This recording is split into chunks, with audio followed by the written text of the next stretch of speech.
Good evening. Welcome to the regular meeting of the Board of Trustees dated Wednesday, February 18th, 2026. At this time, I'd like to call to order. Karen, can you call the roll? Trustee Bottomley. Here. Trustee Broderick. Present. Trustee Garcia again. Here. Trustee Harris. Here. Trustee Lee. Trustee Morales. Here. Trustee Bishop. Here. Trustee Bazinski. Here. We have a quorum. Thank you. As we begin, I'd like to remind everyone that this meeting will be conducted in accordance with Board Policy 01.45.00, meetings of the board and Robert's Rules of Order. Our attorney, Brian Copeman, is present and will serve as a parliamentarian to ensure the meetings proceed professionally. You'll notice that a staff member is present to assist with time management, and per policy, each trustee will have up to 3 minutes to discuss an agenda item and 2 minutes for rebuttal after each trustee has been given an opportunity to speak. Only one trustee shall hold the floor at a time, and timing shall continue during the trustee's discussion, including while awaiting and receiving an answer or response from any presenter or JJC employee, representative, or vendor. In alignment with Board Policy 01.03, I would encourage everyone to maintain civility and respect, even when expressing different opinions. This commitment to civility is essential to fostering productive and respectful discussions. Item 1.1.3, the Pledge of Allegiance. Kurt Ward, can I ask you to help us with the pledge? Allegiance to the flag of the United States of America and to the republic for which it stands, one nation, under God, indivisible, with liberty and justice for all. Item 1.2, Communications. Kelly Roder Tonelli.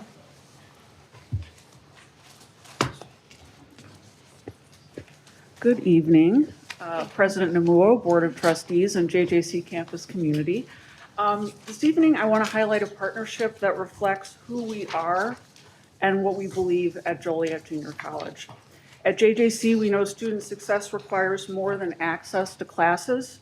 It requires holistic support. Through our Center for Multicultural Access and Success, led by the great DeAndre Butler, we serve minority students, first-generation students, undocumented students, English language learners, underprepared students, and international students. We provide educational access, admissions guidance, financial aid resources, campus referrals, mental wellness support, and advocacy, because supporting the whole student is essential for their success. That work is strengthened through our partnerships with the Spanish Community Center in Joliet for social and educational services, and the Southwest Suburban Immigrant Project, which advances education, civic engagement, and advocacy for immigrant communities, especially in this moment. As immigration issues are at the forefront, locally and nationally, these partnerships matter deeply.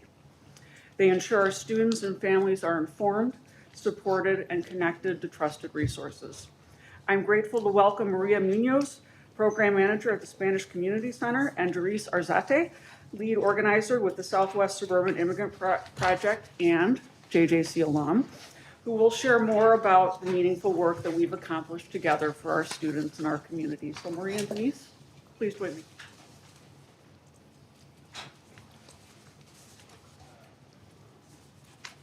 Good evening.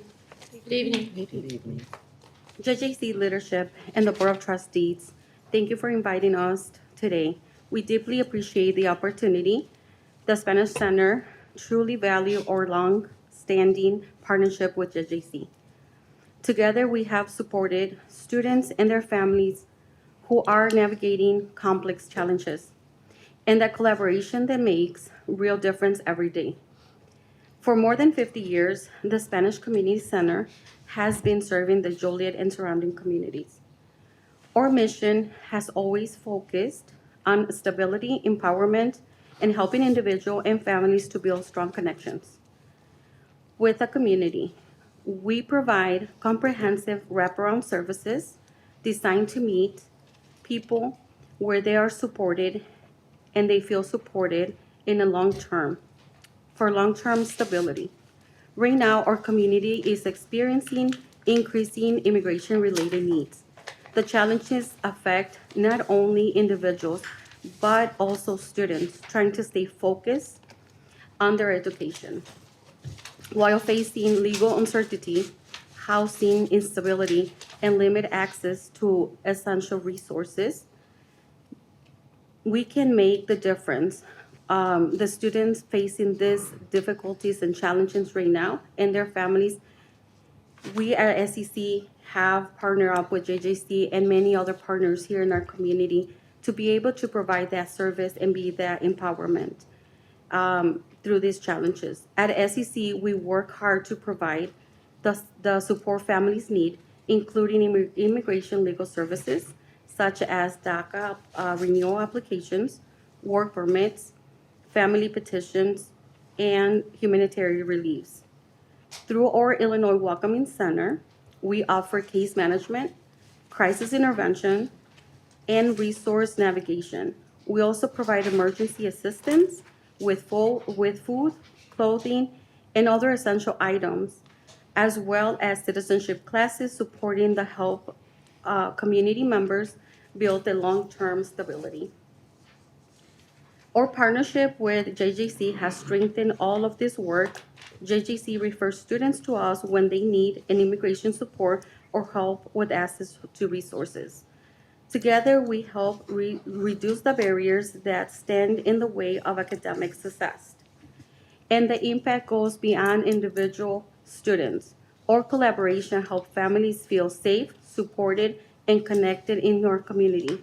It ensures that students do not have to choose between managing a serious life challenge and pursuing their educational goals. I thank you once again for continuing the partnership with us and the commitment for student success. We are grateful for the trust that you have placed in us and the collaboration that we continue to build. Thank you very much. If you guys have any questions, I'll be more than happy to answer them. Thank Do you you. have We any just want to say questions? thank you for all the work that you do, Maria. Muchas gracias por todo. De nada, gracias a ustedes. Thank Thank you so you. much. Thank you.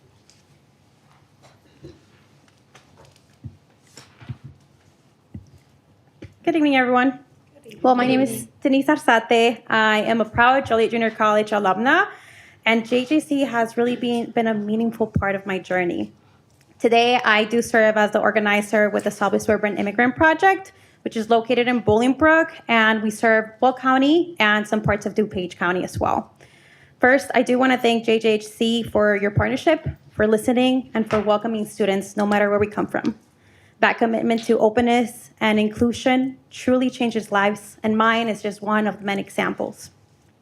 At the Southwest Urban Immigrant Project, our work is rooted in simple but powerful purposes, which is to help dismantle barriers, build power, advance justice, and to nurture belonging of all immigrants in the Chicago Southwest suburbs. So every program that we run is truly guided by that vision. Over the years, education has been truly at the center of our work. We have trained community members, school staff, business owners, local leaders on all your rights, ensuring that people know their rights and that they understand them and they understand those protections. They feel empowered to advocate for themselves, for their families, and their communities, because we all know that knowledge creates confidence, and confidence builds stronger communities. We also have a legal clinic where we support individuals renewing their DACA applications, and those taking that important step of becoming U.S. citizens. These services are not just about paperwork to us. They are about stability, opportunity, and for hope for the future. And thankfully, we are also able to alleviate some of those financial burdens that come along with that through some of the financial supports that we have at SIP. In addition, we also run programs that help parents better support their children's education and eventually lead them to college. Because we know that when families feel equipped and welcomed, and students are more likely to succeed, persist, and to thrive. You know, as an organizer and as someone who stays informed on what is going on in the ground in our communities, I do often ask myself, what can we do as organizations and as institutions that serve our community to ensure that we are protecting, welcoming, and uplifting everyone so that they can be successful and eventually give back to that community? We all have a role to play in creating spaces where people feel like they belong, where barriers are removed, and where opportunity truly is accessible to all. I do thank you all for your time, for the partnership that we have created, and for your continued commitment to our community. If you have any questions as far as the work that we do at SIP, I am more than happy to answer those questions. Thank you. Board have any questions? Not a question, but a comment. Thank you so much for being here, Denise, and showcasing that partnership between SSIP and JJC, and continuing to continue to think of additional opportunities that JJC can step up to meet the need that is based on everything that is happening. So thank you. Yeah, definitely. Thank you, Nancy. Denise, I just also want to add to Trustee Garcia Guillen and say thank you for the work that you're all doing. It's important. It has to be really a passion to do this type of work, and you have to have a lot of compassion also to do it. So just thank you for the partnership that you continue to have with JJC and with the community and with the Spanish Community Center as well. So thank you for all that. Thank you, Lisa. Thank you, everyone. Thank you. Muchas gracias. Thank you.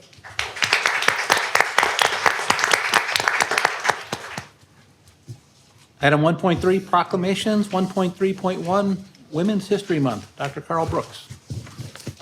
All right, members of the Board of Trustees and those in attendance at today's meeting, it gives me great pleasure to introduce JJC student Priscilla Paredes, who has graciously agreed to read the JJC proclamation, which recognizes the month of March 2026 as Women's History Month.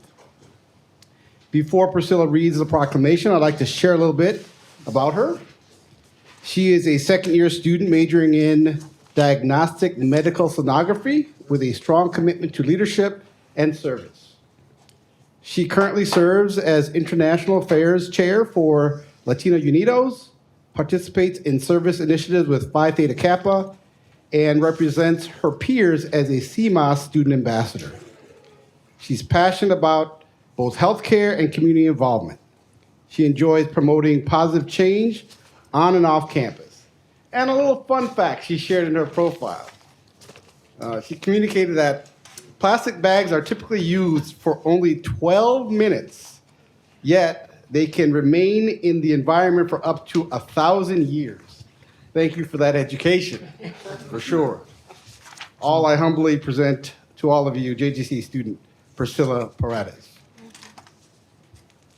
Women's History Month 2026. Whereas American women of every race, class, and ethnic background have made historic contributions to the growth and strength of our nation and community in countless recorded and unrecorded ways. And whereas American women have played and continue to play a critical economic, cultural, and social role in every sphere of the life of the nation and constitute a significant portion of the labor force inside and outside of the home. And whereas American women have played a unique role throughout the history of the nation by providing the majority of the volunteer labor force of the nation. And whereas American women were particularly important in the establishment of early charitable, philanthropic, and cultural institutions in our nation and community.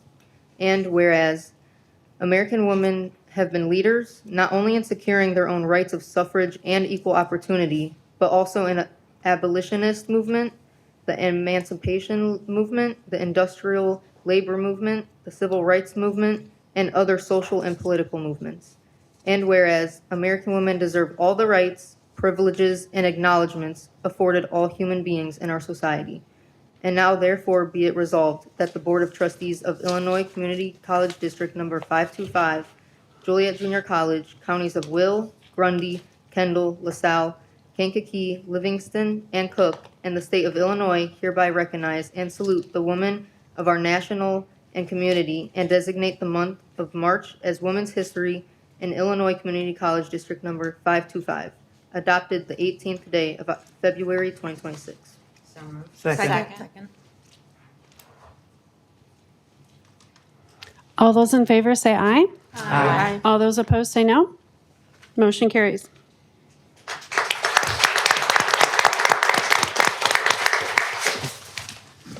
Item 1.4, recognitions of retirement. 1.4.1, William Voigt. Dr. Amy Gray.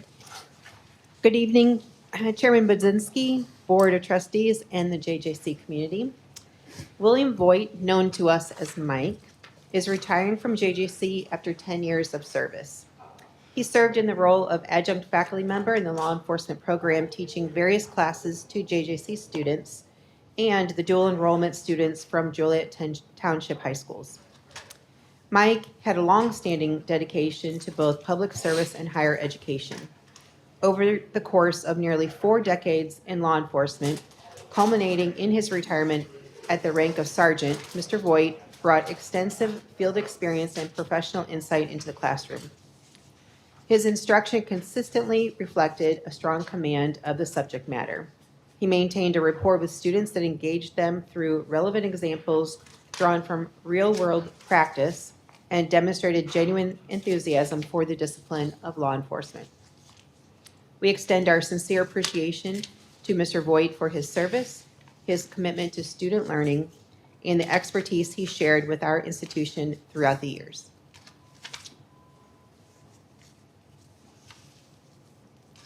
I need a We need a motion. mo- So moved. Second.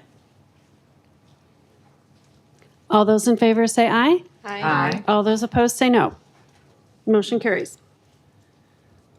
Item 1.4.2, Charles Schultz. Chief Brandon Campbell.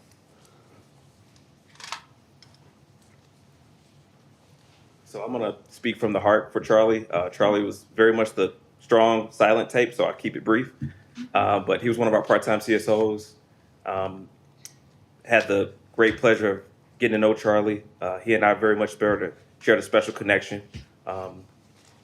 Served with us at Wheatendorf, main campus, and ultimately now City Center, our City Center location.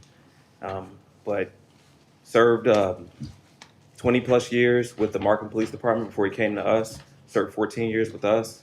And it's really a testament to our CSOs and the fact that we have people that are starting their law enforcement journey and sunsetting their law enforcement journey with us.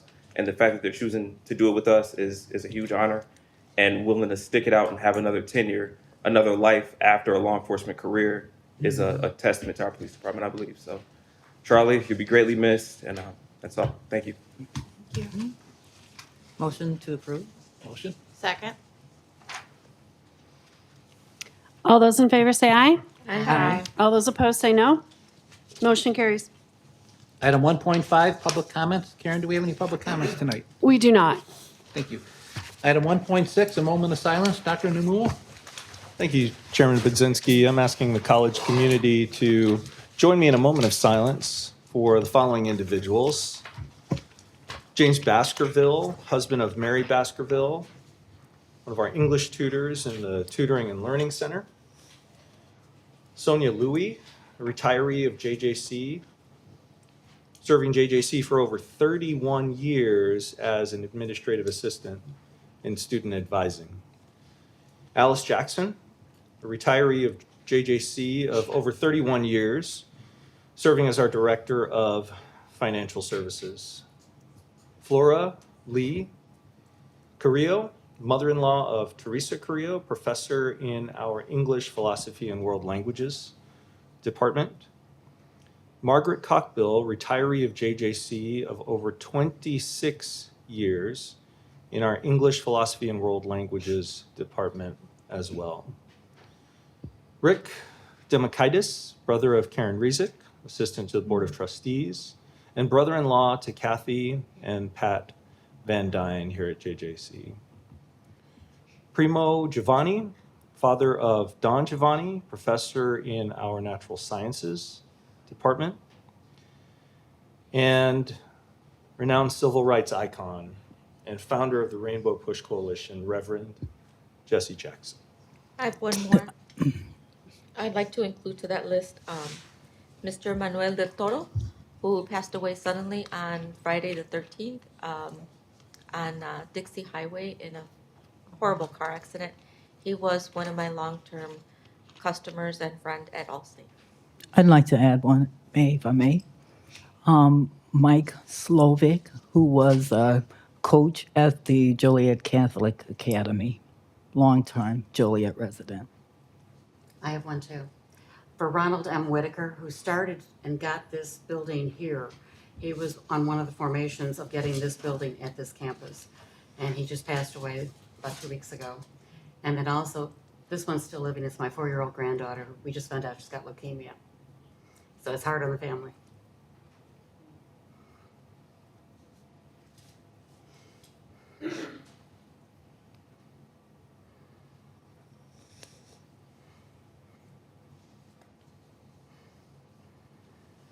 Thank you, Dr. Nemo. Item 1.7, selected reports. 1.7.1, the financial report, part 2, from Dr. Farmer and Karen Kissel.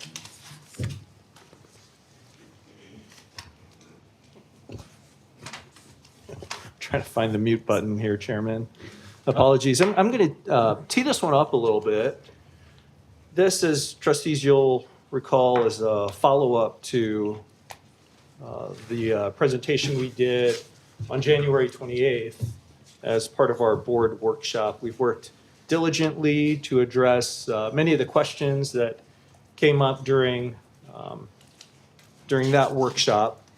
And we've got a lot of information here, but just a real heads up, it's not going to be nearly as technical as what, let's say, the Finance Committee received 3 weeks ago and you all received at the workshop. So it will not be nearly as technical. The administration recognizes, so we want to start here, recognizes the authority of this board to set tuition and fees for JJC. We also recognize that it is our responsibility to ensure that you as trustees have all the information you need, that we provide you with a data-informed, research-based recommendation on those things. So, allow me just a second, because this is also an opportunity to highlight some strengths that is really something that the administration cannot claim alone, but collectively as a board, the college community should be very proud of, but as a board, you should be very proud of as well. So this part will be a little technical, and trustees, I'm happy to make this statement available to you because it contains some things that, I hope you'll amplify, and I hope that we'll continue to share. So again, trustees, thank you for your partnership in this process. As we as an institution enter the budget development cycle for FY '27, we do so from a position of strength, right? So let's start there. The college has delivered decades of balanced budgets, and we have a composite financial index score, which is what the Higher Learning Commission uses to rate and grade colleges and universities. It's a collection of 4 different criteria, reserves among them. The composite financial score, if it were to dip below 2.0 for multiple years, the Higher Learning Commission would have something to say about it and could apply consequences. JJC's composite financial index over the last 2 years, remember the 2.0 threshold, last year was 3.98, and the most recent year, 4.74. We've earned national recognition for excellence in financial reporting for more than 20 consecutive years. In addition, JJC maintains a strong AA bond rating from S&P Global Ratings, recently upgraded, by the way, to a positive outlook from a stable outlook. In alignment with board policy, JJC maintains operational reserves equal to at least 25% of annual revenue and currently exceeds that benchmark. Beyond this requirement, the college sets aside dedicated reserves to support our self-insurance obligations, as well as separate capital and maintenance reserves to sustain its facilities and our learning environments. These prudent financial practices position JJC for long-term stability and ensure that we can continue to serve and protect our community during times of economic uncertainty. Now, our history of strong financial management gives us the ability to make small, thoughtful adjustments to avoid larger disruptions tomorrow. So to that end, the administration is recommending a $2 per credit tuition increase. This adjustment is not being proposed to solve a financial crisis. It is being proposed to prevent one. So investments in our people,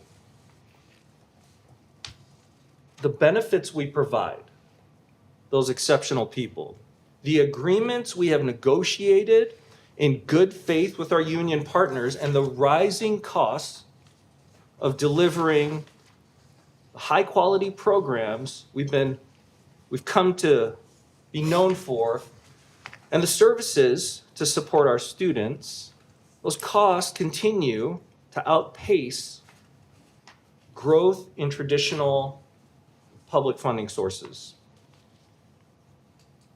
Now, without these thoughtful adjustments I referenced earlier, these pressures could gradually erode the student experience we all hear about on a regular basis.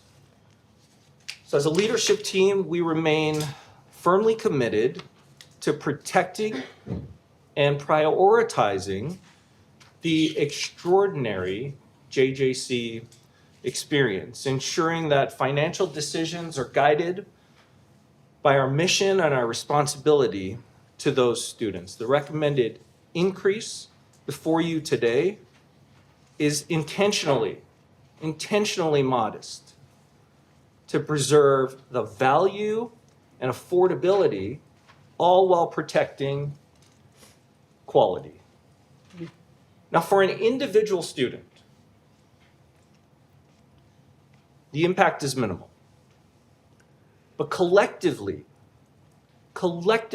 it will help us sustain things like advising, tutoring, safety and security of our students, ensure the quality of our academic programs, our workforce development activities, and the learning environments our students depend on. In other words, Chairman, it protects the extraordinary student experience.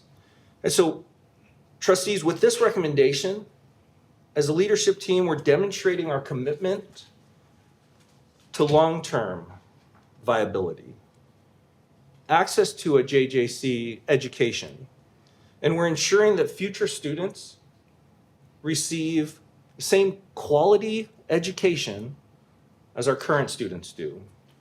So the recommendation itself reflects a balanced and responsible approach, one that preserves affordability and value while safeguarding quality, access, and supports that the students of Community College District 525 deserve. And with that, we look forward to a robust discussion today and look forward to answering your questions. And with that, And with that, Dr. Yolanda Farmer. oh, thank you, Dr. Namuo. So that was excellent. Thank you so much. So good evening, Trustee Bazinski, trustees of the board, and the JJC community. Thank you so much for being here today.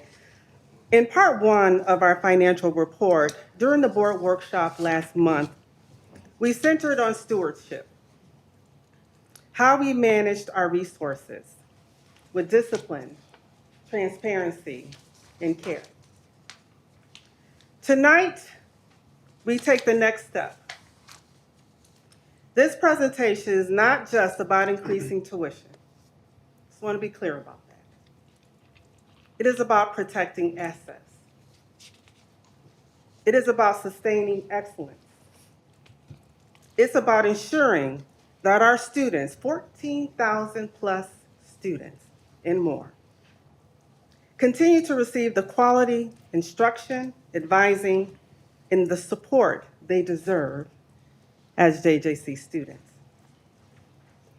Dr. Namuo has done a fine job, exceptional job, Dr. Namuo, on really setting the foundation for this presentation. My role this evening is to tell the story behind the administration's recommendation. When we discuss a tuition increase, it can feel very technical, financial, in fact, very transactional, right? But it is none of those things for us. It is more about humans, about our students, and our commitment of transforming lives, which is embedded in our mission statement. What we do know about our students, and I shared this with you in the past, is that 1 in 3 students depend on financial aid here at JJC. And we provide that support for our students. Most are working while attending college, taking care of families, working in the economy. And nearly half of our students are first-generation students, meaning they are the first to go to college, a very prideful opportunity for families. But these realities guide every financial recommendation we bring forward to our wonderful board members. So in addition to serving an increasingly diverse student population, and board members, you are aware of this, we are leading in higher education during one of the most challenging financial environments in history. Instructional costs, employee benefits continue to rise annually, close to 4 to 7% annually. Cost pressures are demanding across the sector, and I'm sure some of you, including myself, are feeling that in the household. It's impacting all of us. And we must also acknowledge another reality that Bob Morse, the Dean of Enrollment, has been talking about for the past 5 years, about the enrollment cliff. And we've been preparing for that for a very long time. Now, this is the landscape we are navigating today. And responsible leadership requires that we plan for this reality, not react to it after the fact. So I want to take a moment. You know, with my presentation, I always have to take a moment to reflect and to celebrate. Because together with this board, we've made some very thoughtful, strategic investments, planning ahead for enrollment cliff and not waiting for it to arrive. We have been very intentional in strengthening how we support our students academically, personally, and professionally. Just look at the list of all the initiatives that we've supported in the past 4 years, from 12 by 12 by 12, Future Wolves. And let me be clear about the investment that we made with academic advising. Probably one of the most important investments that we can make to help guide students to success. So board members, as Dr. Nomura mentioned, we are recommending a measured $2 per credit hour adjustment. I ask that you view this not simply as an increase, but as a protective investment in assets for more than 14,000+ students. Now, I want to say this because I'm speaking to the JJC community and our students who are here today.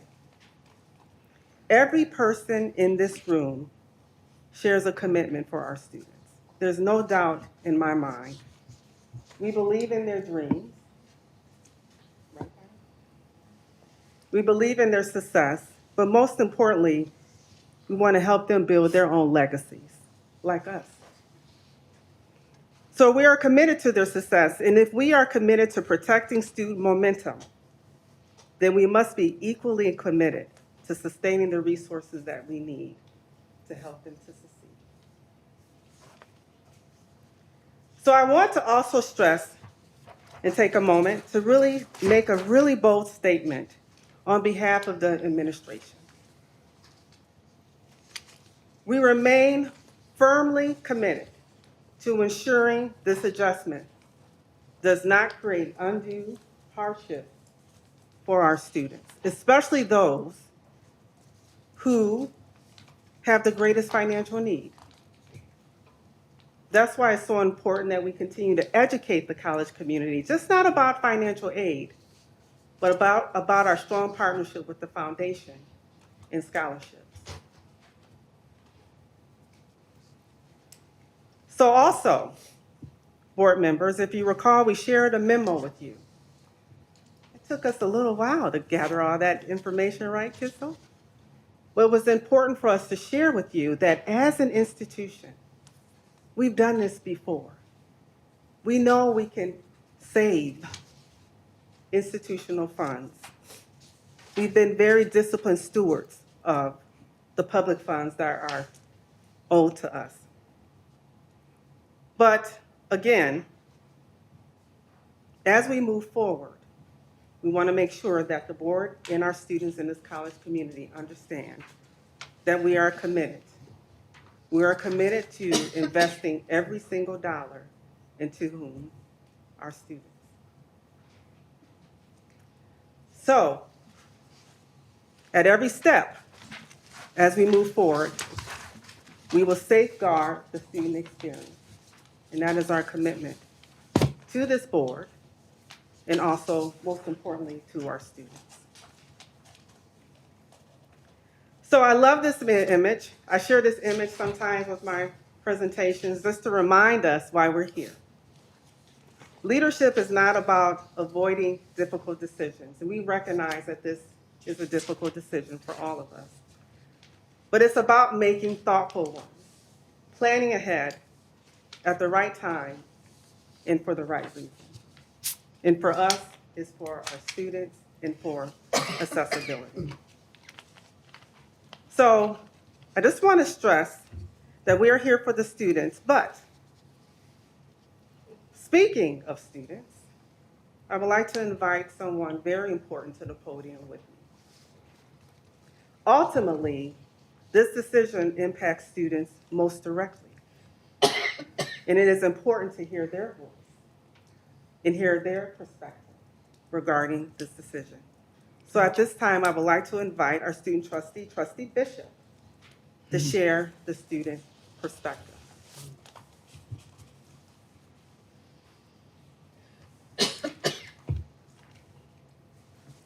Dr. Frommer, thank you so much for the opportunity to do so. And hi again, board. It's nice to see you. So in preparation for this meeting, I decided to entertain this conversation with student government just to better understand how they felt about it. Students overall were supportive of a small incremental increase over time compared to a one-time larger increase. They did, however, wonder where cuts would happen, and they stressed the importance of maintaining the supports available to students, as that's what makes JJC JJC. Students also looked at the sustainability and longevity of such an action, and overall it was well received. The majority were in favor of an action such as increasing tuition by $2 and decreasing the budget by about $200,000. I think that's gonna conclude my brief segment. Do we have any questions for me that the students had asked me?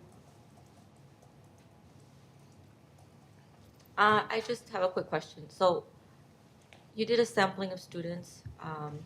I did a sampling of students too. In fact, coming in today, there were students waiting to catch the public transportation. They don't know me and I don't know them. But I asked them how they felt about a tuition increase, for a small tuition increase, so that we continue to maintain the student experience. And all of them said they were against it. Again, I don't normally have direct access to students, but that was very impromptu today. So I don't know what your sampling was, how many students you surveyed, and I know you and I spoke earlier today, and you don't have to go into details, but the ones I spoke with were not in favor of an increase, even a small one. So I just wanted to make that statement. Thank you. I appreciate that additional context, and I recognize that I cannot represent all voices equally. I recognize that I serve in a very limited capacity. I reach out to as many students as I have access to and the channels that they do. A lot of these students that I was able to sample are well connected on this campus and represent different, as we can call it, constituencies of student groups. All in all, I'll share a little bit of my nursing education thus far. We're going over ethical principles of nursing right now. And one of those principles is utilitarianism, which is taking an ethical dilemma and trying to apply it to what does the most good. And I've presented the information at hand to me, provided to the board by Jeff Heap, to student government and a few select student groups to try and better understand the potential implications it could have on us. Because let's be frank, this is up to a tank of gas, but it's just that, it's a tank of gas for the longevity of the college. So initially I was also against it, but after further consideration with my peers and sitting down and really contemplating what this might mean for the future of the college, I just hope that those students had the same perspective that I was able to provide to student government and others. Thank you.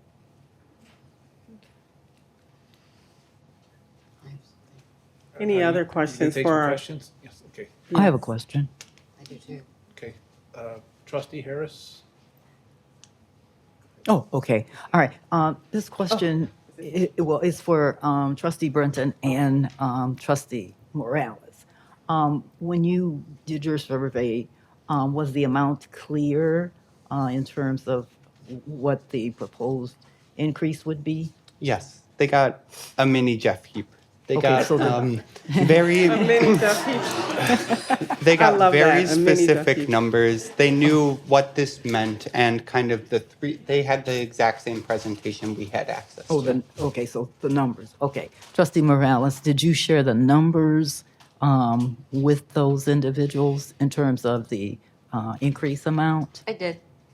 I told them it was a $2, initially started at $3 and then a $2, and if they would be in favor, how they felt about that. And Mhm. these were just random students in the parking lot.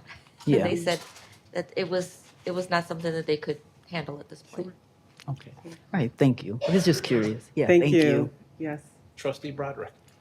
Question, Brendan. How many are in the area that you voted, or because you told me that you had 8, 4, and 1 for the voting on this? Yes. How many students do you really think that you've got? Because we said we have 14,000 students. How many students do you think you really touched when you did it? It would be very difficult to give percentages or quantify the number of students that I was able to sample on such a limited time frame. I would say a lot of these students are very forward thinking. They recognize the importance of the action and heavily consider its impacts on other students. And I'm going to ask this question, did anything come up with regards to the next year? Because I've had outside people, our local mayors and our politicians that have asked about, after they saw the article yesterday in the Herald News, as to what are we doing with the fact that we're going to be with the mission of the Morris campus? What effect is that going to have? And I've gotten, you're going to be streaming the next year, source of income. And I've asked, for the 5-year financial pro forma, they're not happy with seeing anything increasing with the tuition. None of them are. I didn't get any positive from anybody outside, and they've texted and called me and all that, and they've cut the expenses. I keep hearing cut the expenses. You have enough reserves. You shouldn't be doing this. Cut the expenses and start relooking at things, and then look at the fact that you got the Morris campus. Is that something you should really be indulging in when you have that as an expense and we don't have any revenue that's going to be coming in to take care of that? And after looking at the finances, we have a lot on the books. And I know that Dr. Namuo said that our CFO, Karen, said we could handle it, but I don't see that right now with what I'm seeing in front of me. So I am very trepidatious about concerns going forward with 2, 3, and 4. I don't want to see double digits. Sure. So I just want to clarify. I think Trustee Broderick, you made a statement. So I don't know if you had any questions, but it was more of a statement. So I heard. And I was just looking too, if you've included, and if you and then have included anything for the second year, because you laid out 3 years, 3 years, 3 years.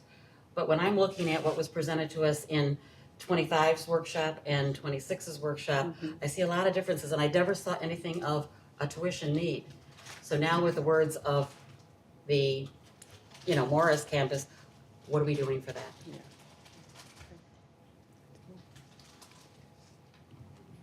So a couple of things, Chairman and Trustee Broderick, the Morris campus's operational budget is not part of the discussion today. So I wanted to kind of start there and dispel anything that might be out there. That's correct. As we shared during the workshop, future budgets for any future facilities, whether that be the Morris campus or the Public Safety Institute, have yet to be developed. So That's correct. Thank you, Dr. Namuo. Yes. I have another question. Yes, please. Are you finished with your questions? No, but that is then something that we have to look forward to, as far as Sure. not look happily to, but look as a forward commitment that would be built into the budget, which would affect tuition in year 2028. Yeah. 2028, 2029, because when you look at how long it takes for a school to come on, it takes about 5 years for income and expense to be matched so they can run independently.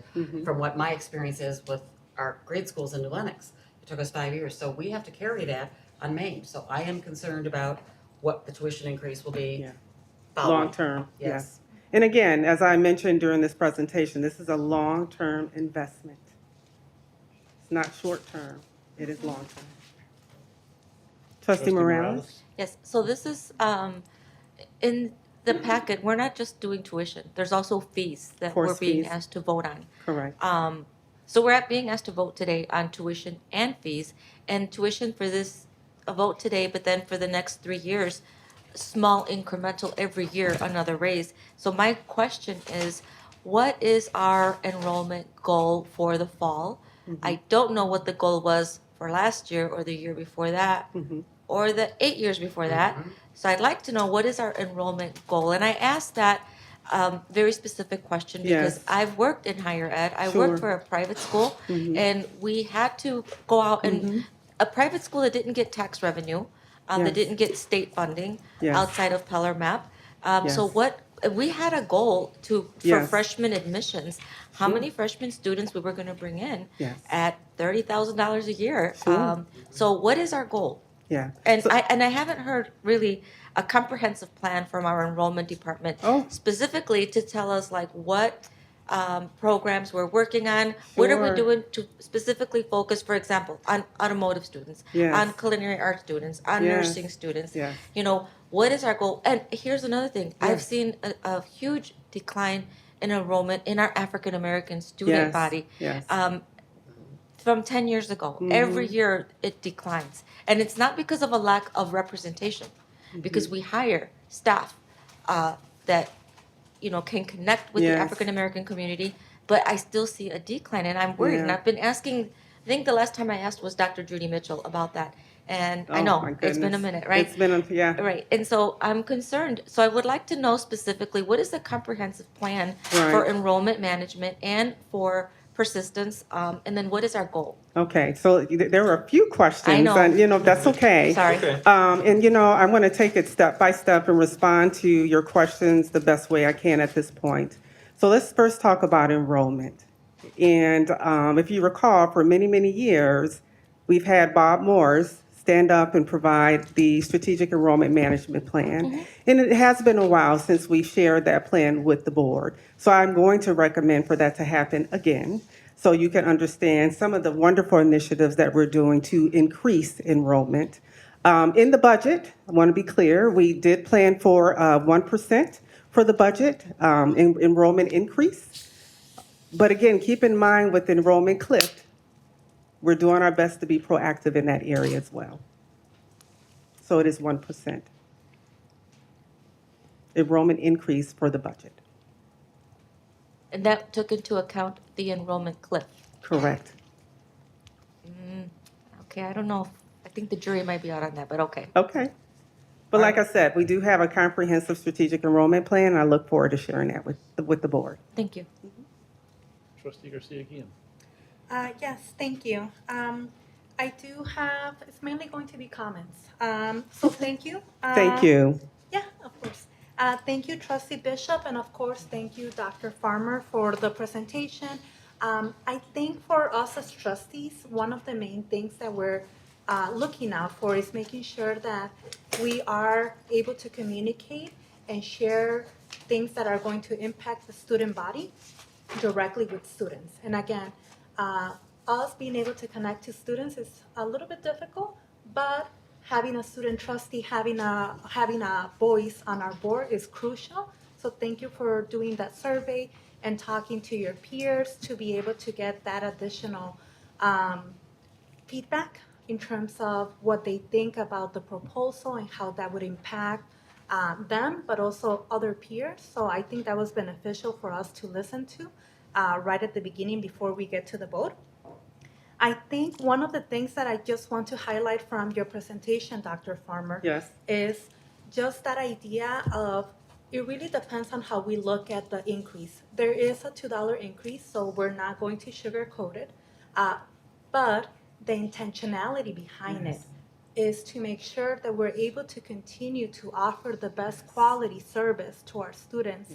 And that includes programs that are going to support the student holistically by providing opportunities for tutoring, for them to be able to maybe get additional guidance, get additional resources if they're struggling with a particular course, if maybe they need something else, workforce development, counseling, any of those services that are going to be directly, maybe it's not a class itself, but it's definitely going to impact their overall success and Yes. ability to graduate or just finish their overall course in whatever degree they're looking at. So for me, listening to all the information and of course listening to the presentation that we had last month, I think for me it's clear that this is an investment, that we have to be really strategic.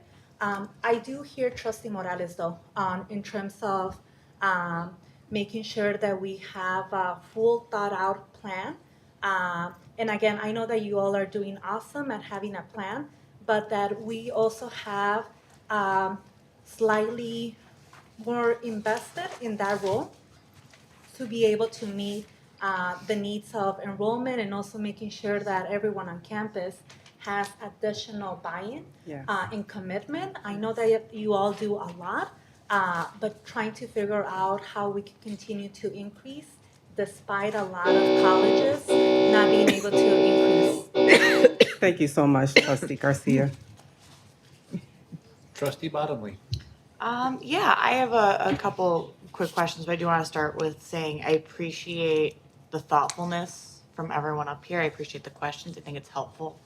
These conversations that we're having and the presentation and all these answers are helpful as we really start talking about a critical decision that we're going to make. I'm going to just fire off my questions and then we'll go from there. But I would appreciate just like a quick refresher on what is the enrollment cliff, because I don't Yes. feel super well versed in That's what that okay. is. No, that's okay. And I wanted to also verify, I know that this was early on the slides, right? So we're talking about a $2 increase for tuition.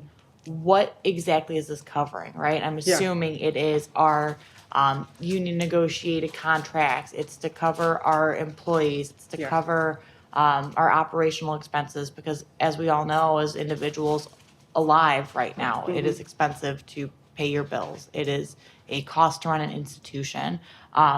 And then what fund does the extra $2, what does that go into? And how is that just our overall general fund? And then I guess the same question Yeah. does exist for our fees as well. Right. So as we are collectively talking about this as an increase to not just tuition, but also to the fees, what do the fees end up covering? And if right now isn't the right time to ask that question, please just tell me. There are a few questions there. So let me define what is the enrollment cliff. Thank you.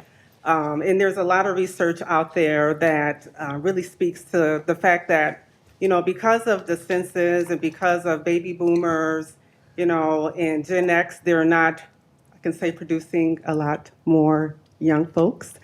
And so by the time of 2029, we're going to see less students or fewer students attending high school.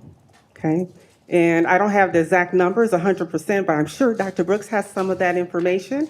But that is the enrollment cliff. 2029, fewer high school students enrolling into high school. So that's why when we have dual credit initiatives, 12 by 12 by 12, that's a real important initiative because we knew if we could reach down and work with our high school students and our middle school students, that would help us with our enrollment cliff and have more students introduced to JJC. That's one question. Perfect, thank you. Okay. Second question has to do with where the $2 will go. Yeah. Right? Okay. So help me out with this, Kissel. Go ahead. It's going to go directly into our operating budget and the education fund. Perfect. Okay. Is that okay? You need it? And then what fees do those go into operating budget as well? No, those are course fees. So those are different than fees that students pay. It's very specific to a course. It's for consumables that they use in that course. It goes into a separate fund, not into the operating budget, that is able to be deployed for very specific courses based on the materials that they need, supplies that they need in that course. Perfect, thank you. Anything else, Trustee Bottomley? No? Okay, fantastic. Trustee Bishop, do you have any questions about Dr. Farmer's portion of the presentation? You're not allowed to ask questions on your own. On your own. I had a few on my own, but no. Thank you for the opportunity. I appreciate the presentation. I have no questions at this time. Okay, recognizing rebuttal time. Trustee Harris. Yeah, I'm just curious now. I know the college does the open house, but do we go out and do other, like outreach Oh, in yes. other areas and Yes. to snatch up the? Yes. Yes. Yes. Okay. In fact, we then 3 years ago we implemented a program where we actually have our admission advisors go out to the high schools to talk about Joliet Junior College versus them coming here. What is that program called again, Dr. Brooks? It's called Next Step Days. Thank you. It's yields great results. Some of that information is in the memo that you received. Has a lot of data information, and which serves as an indicator. As an open access higher education institution, we talk about enrollment a little bit differently than we do at private institutions that are solely tuition dependent. And so it's about how we deliver our services in return on investment with our students and how they engage with us. So just to give you some data that you do already have, in 2024, Next Step Days, we were out at 13 high schools. We saw over 450 students. And the yield for that year was a 65% enrollment rate, which are indicators for us, right, how we're doing. In 2025, of spring, Next Step Days, we're out at 16 of the high schools, saw 702 students who attended, yielded 87% conversion rate. So our contact with students, that's 612 students. So our contact with students is really important because keep in mind, they have a lot of options other than JJC. And we may not be their first choice. That's our intention. But what we want to do is position the college and its resources, the college and its wonderful environment, their sense of community, sense of engagement, and sense of belonging. So they choose us as their first choice and choose us as their best choice. And so those are the kind of indicators that tell us what we're doing in the high school. So. All right. Thank you, Dr. Brooks. So nice to have help from the vice presidents, right? Any other questions? Trustee Broderick, rebuttal time. Yeah, I do. I think all of you guys should go back and listen to the workshop on January 21st, 24. Both Chair and Trustee Morales made great statements. You talked about the advisor model and what you were looking for in not increasing tuition again during the, the 2024 budget. And then also, there is a budget profile projections that were done for 25, 26, 27, 28 during that period of time, which would indicate and show the concerns that I raise in regards to where our dynamics of our expenses are at. And I still am concerned, yes, I want quality education for our students. I mean, as I told Trustee Benton, that I am definitely success for our students. I want that. I don't want to see tuition increase. I'm not that. I want to see us reduce the budget, and especially since we've increased it in the last 3 years, 73 million, because I'm still looking at the chart that I made that shows that we had started in 2014 at 247 million, and when Dr. Mitchell left, it was 249 million. So there wasn't much done. I mean, it was, but it was corrected by the Dr. Mitchell. She did a great job. But I think we need to look at the expenses. And there are companies out there that will look at expenses to see if there's, because a lot of schools are failing on the expense side, to see if there's not areas that you can cut if you're not willing to do it. And being that I started the finance committee, that's what we did, to look at it, to see what we could get. Because during that one period, we cut 52 million out of a budget. So, I mean, there are things that we need to look at. And I just think that's something we have to definitely look at. And if you guys want to compare, I have comparison sheets of the one from the 2024 and the 2025 one that we have, if you want them. Thank you. Thank you. Trustee Morales, rebuttal time. Yes, thank you.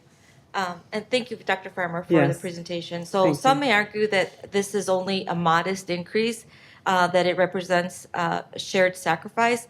But for many of our students, especially those living paycheck to paycheck, even a small increase can influence enrollment decisions, credit loads, or persistence. We serve first generation, working, and economically vulnerable students. Access is not theoretical for them. It is financial and it's immediate for them. Others may argue that we need immediate revenue. I would respectfully suggest that a tuition increase does not address our structural issue. Our challenge is not primarily price, it's enrollment volume. If enrollment is flat or declining, raising tuition on a shrinking base is not a long-term strategy. It's a short-term patch. Before we ask students to pay more, we must demonstrate that we have fully leveraged our ability to grow. Therefore, I am formally requesting, and I would support a motion that we delay any tuition increase vote until we receive a comprehensive recruitment and enrollment growth plan from the Vice President of Student Services. If we can show that we have a clear, data-driven pathway to increase headcount and retention, then we are addressing the root cause of our financial strain. If after reviewing that plan and giving it reasonable time to produce results, we determine that additional revenue is still required, because right now we are saying that for the next couple years, we're going to keep increasing it. Okay, then at that point, we can revisit tuition with greater transparency and justification. But increasing tuition before presenting a comprehensive growth strategy shifts the burden to students without first holding ourselves accountable for expansion and innovation. Our mission is access and opportunity. That mission should guide our financial decisions. And I'm prepared to support solutions, but they must be sustainable, strategic, and student-centered. And we do invest in our staff. When we approve the union contracts, we've been very generous in approving the contracts. So I think we do show a good faith investment in all of our staff. Thank you. Trustee Garcia again. No rebuttal at this time. Trustee Bottomley. I think I just have one question about the timing. When do we need to approve this? Because I know that had been brought up before at a previous meeting. Does this have to be voted on today, or is there a possibility that we could push this back another month? The short answer is there's a possibility we can push this back. The challenge, though, is that the sooner we know about the different revenues that might be available to us, the better the budget will be. So it's going to help our planning. We've got a whole calendar laid out that depends on board action. Correct, Dr. Nemo, yes. I am done. Trustee Bishop. No comments, thank you. Okay. Thank you for your presentation. Thank you. Chairman, may I? Yes. Okay. No. So Chairman, I want to make just a couple of comments. And again, just thank everyone for, I mean, this is a tough, look, let's just acknowledge, this is a tough conversation. And that's what we're here for. So I want to take the opportunity to highlight just a couple of things. First of all, in regards to transportation insecurity, and I absolutely respect Trustee Morales. She's always been student-centered in this, but I'm going to use this as an opportunity to highlight the resources that we have available to students who are experiencing transportation insecurity specifically. And we're going to work through Trustee Bishop in collaboration with Dr. Brooks's office on this to get more of these resources out to students. So we've got rideshare cards, we've got bus passes for students in need, all through our budget and grant funds, in addition to student emergency funds as well. Now, from a healthcare standpoint, we have a cash office that also has resources for students who are experiencing transportation insecurity. I want to mention a couple of things, maybe a little bit more technical, but some of the investments that we all have made were proactive. Years and years down the road, we knew the enrollment cliff was coming, and appreciate Trustee Bottomley's clarifying question there. You know, it's a demographic issue. I'll give you a very specific example. Joliet Township has 6,000 students. They're expecting that number to be 5,000 students by the year 2030. That's a big, big decline. And it's no one's fault. It's just the demographic shift that we're experiencing. So 3 years ago, we recognized this demographic shift was upon us. And I'll remind the board that over the last 4 years, we've experienced growth in enrollment every single year, in part because of the efforts of the activities under the strategic enrollment plan. There's a lot that happens behind the scenes, and I appreciate Dr. Brooks sharing some of the specifics and the metrics. Activities like Discover JJC, activities like the one Dr. Brooks referenced, are leading measures to college access and enrollment. So appreciate all the good work there. From a financial standpoint, and this is not something we highlighted, but I think needs to be acknowledged, as Karen Kissel referenced, the increase will go straight to the Ed Fund. We're not tying that to anything specifically because we have a whole mix of expenses. So it's an additional $400,000 worth of revenue that will not go through to any one specific thing. But I do want to acknowledge the 3-year plan that we laid out to the board had a $3 increase this year, a $3 increase next year, and a $3 increase the year after. As a compromise, considering and respecting some of the resistance and the interests of the board that we've heard in both the Finance Committee and the board workshop and a lot here today, our compromised recommendation, or the compromised, a recommendation that is a compromise, is a $2 increase that would generate the $400,000 to go straight to our Ed Fund, to our base budget, to the general fund. But the administration is also committed to bridging the gap that we are foregoing with that extra dollar increase that we proposed originally. Now, what does that actually mean? Well, we can use a lot of euphemisms. We will absolutely find efficiencies and areas where we can reduce by up to $200,000. Now, also know that since the last presentation, there are still some things we have yet to know. Governor Pritzker introduced his budget just today at noon. Now, we budget conservatively, we plan conservatively. It's why we're in such a strong financial position today. In fact, some of the numbers, Trustee Broderick, that you referenced in regards to reserves, we're over those numbers today. We exceed those numbers in reserves today, despite the fact that we've made significant strategic investments for our students. And they're all around us. Right? They're the Honors College, they're the Student Wellness Center, they're the police department, they're new facilities all around us. We've been able to do all of those things because we've looked into the future. Not that we have a crystal ball, but 3 years ago, when we decided to be the statewide leader in dual credit, we didn't just do it because the president thought it was going to be a nice fancy thing. This was a forward-thinking initiative that has pushed us to the forefront of dual credit. And I'm sure, trustees, you all have heard on the news how all of these colleges are clamoring and rushing to invest resources in dual credit, something we did 3 years ago. And you'll see in my presentation later that we've gone from 24,000 credit hours up to over 34,000 credit hours. 331 more students have come to JJC because they've taken advantage of the $500 incentive provided by our JJC Foundation. They've earned 12 credits, they've honored 12 by 12 by 12, and they've made the decision to come here. So when you look at the cliff, if we have 10,000 high school seniors in District 525 every single year, and we've counted on that number 10,000, that number will go down to 9,000. But guess what? Because of the investments we've made, we've increased our yield rate, which has historically been 15%. We're approaching 20% right now. That means as a result of our effort, hundreds more students are matriculating to JJC.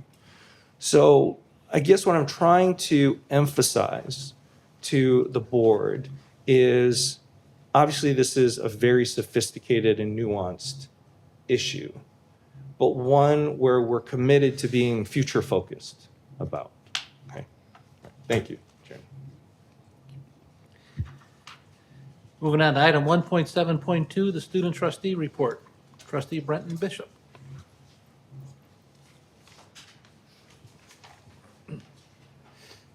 Hi again.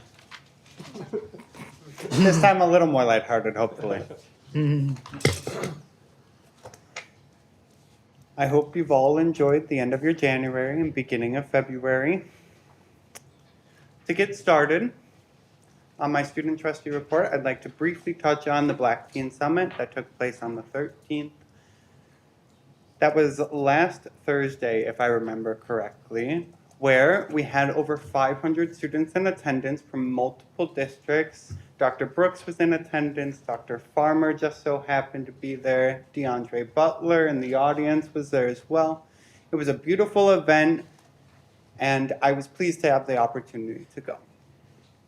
I also managed to attend the National Legislative Summit from the 8th to the 11th of this month. I was able to see Senators Tammy Duckworth, Dick Durbin, and a few others from around KRT, and I also managed to see the Library of Congress, which may or may not be her favorite building in DC.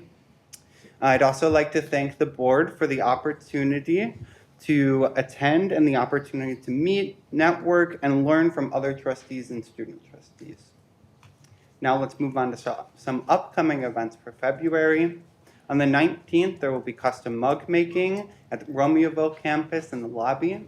On the 20th, there will be the Political Etiquette Summit in the U Auditorium. On the 23rd, a Mario Kart tournament I will be playing. I've practiced. On the 24th, I'll be going to the pop-up. I won't be going, but hopefully other students will be going to the pop-up tutoring at Romeoville campus in the lobby. On the 25th is the same thing, but at City Center campus. The 27th is the Black Student Union Gala, as well as Vet Tech's Bagels and Beagles event. And then on the 28th is the Gamers Club lock-in. Not included is the Bulls game to take place on February 26th, hosted by CMOS. Pre-registration is required, CMOS students, if you're watching. And a scholarship workshop on the 25th. Thank you for your time. You've got 2 more left. Also, it's been 10 months now. No one's found any birds. I'm disappointed. Oh. Yeah. I took the pointer. Yeah, my first meeting, I highlighted that there were birds in the board report. None of you have found the birds yet. Saw a lot of turkeys. They're recording. If a digital copy were made available, I will find it. I did promise Pop-Tarts if you found them. Item 1.7.3, the faculty union report. Kurt Ward, please.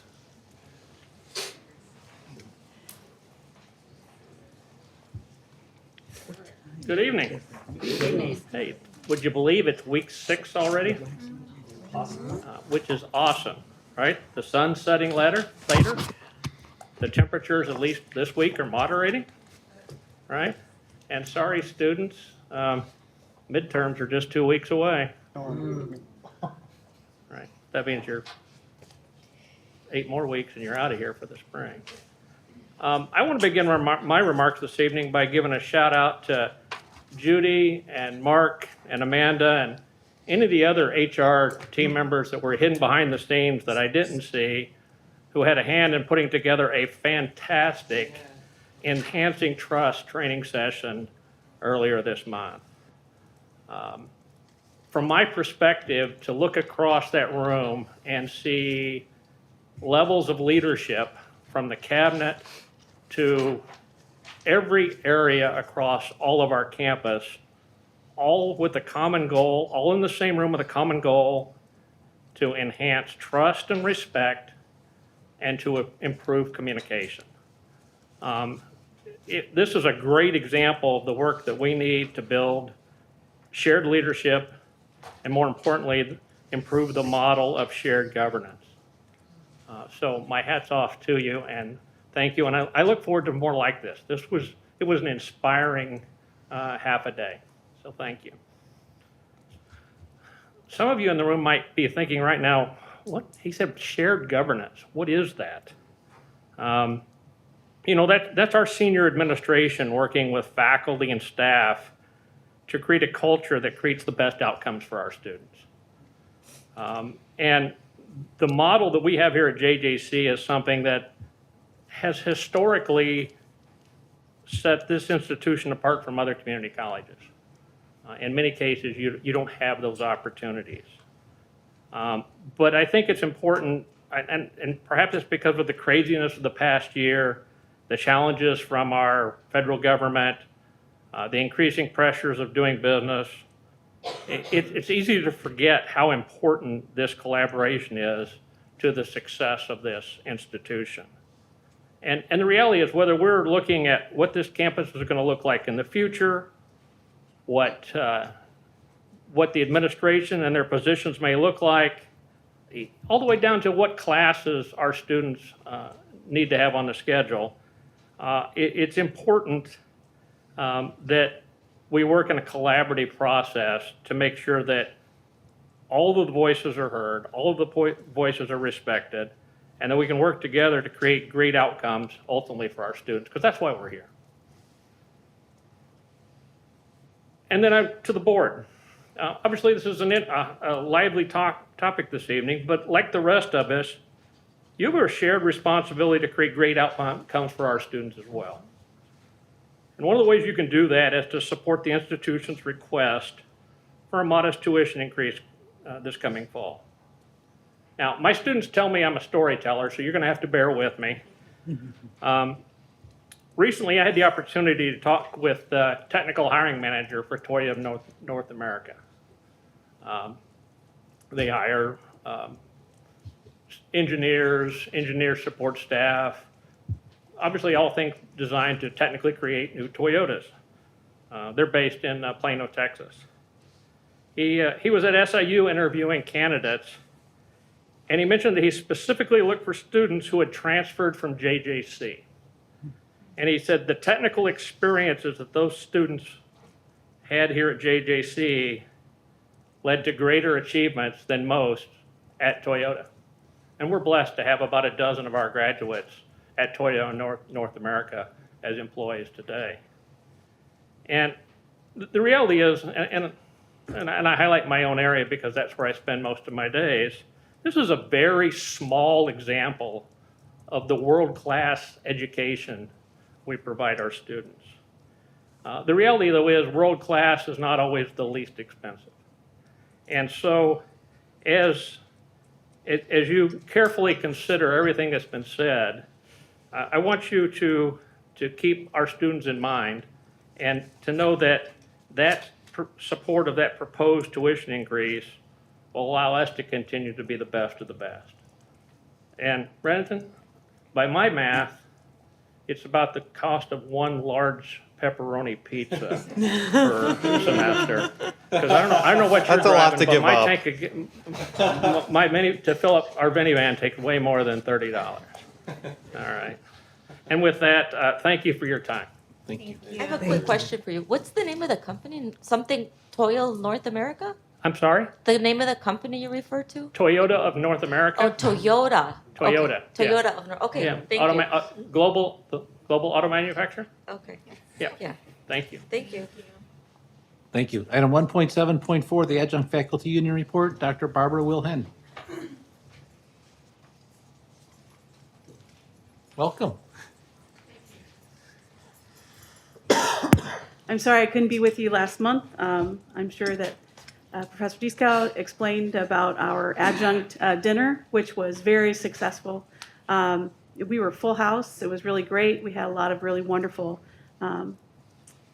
seminars that were offered out by an amazing staff. I think that one of the greatest things that we have here is our relationship, the relationship with the adjunct faculty and the administration, our relationship with the adjunct faculty and our full-time faculty, which we continue to develop as our adjuncts go to departmental meetings. We have amazing students here, and it is a valuable education. It's a value for education as well. Just last semester, one of my students in Chem 101 is applying to 6 very prestigious universities, including MIT, and asked me for a recommendation. He's an amazing student. We're starting to see our older students return post-COVID, and I think that that too is going to be one of our sources of increased admissions. It's not just the high schoolers. Although I can tell you, as a recent parent graduate of a JJC alum, price was everything. And you can get an incredible education here for still a very, very reasonable amount. So we appreciate all that you do and all the discussions that you have. We know it's hard decisions, and that's why you took that job. And we do appreciate the facilitation that we have with our union as well. And with that said, I'll take any questions anyone might have for the adjuncts.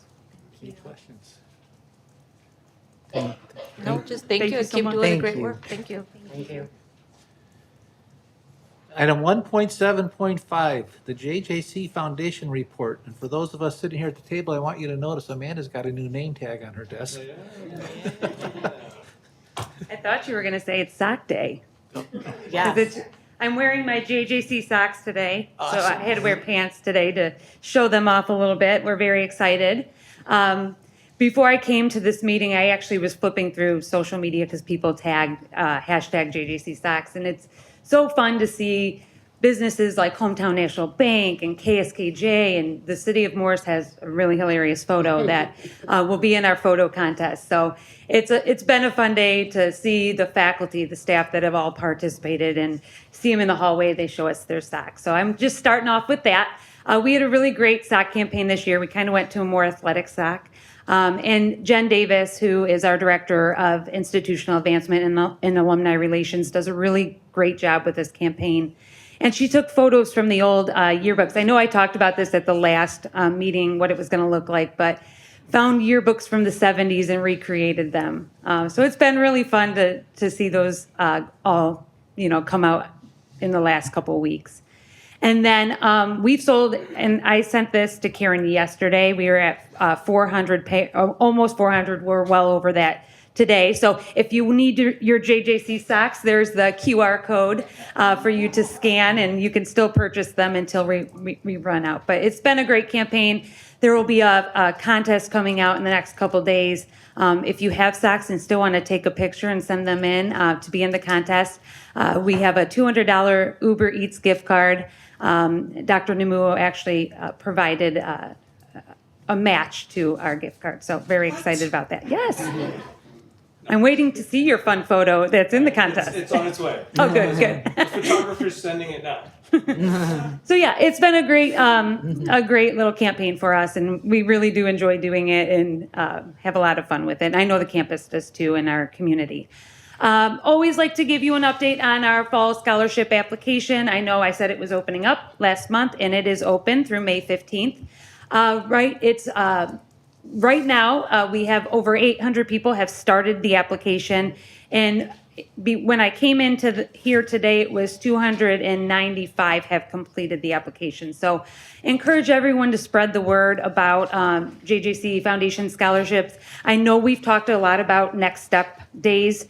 We actually have our team go out with admissions and promote the scholarships to students at those events. So they go to the different campuses. They actually get lists of students who might meet our criteria for our high school merit scholarships. They stop them and talk to them about what that looks like, and even our Crawford Honors College too. So we do a really good job with that. And by the time those next step days start happening, that number is going to pop up real quick. So also wanted to let you know that when we go into our scholarship system, we can see how much money we have available to award based on what's in the system. Right now, that number is 1.5 million for the fall semester. So that's a great number for us for fall.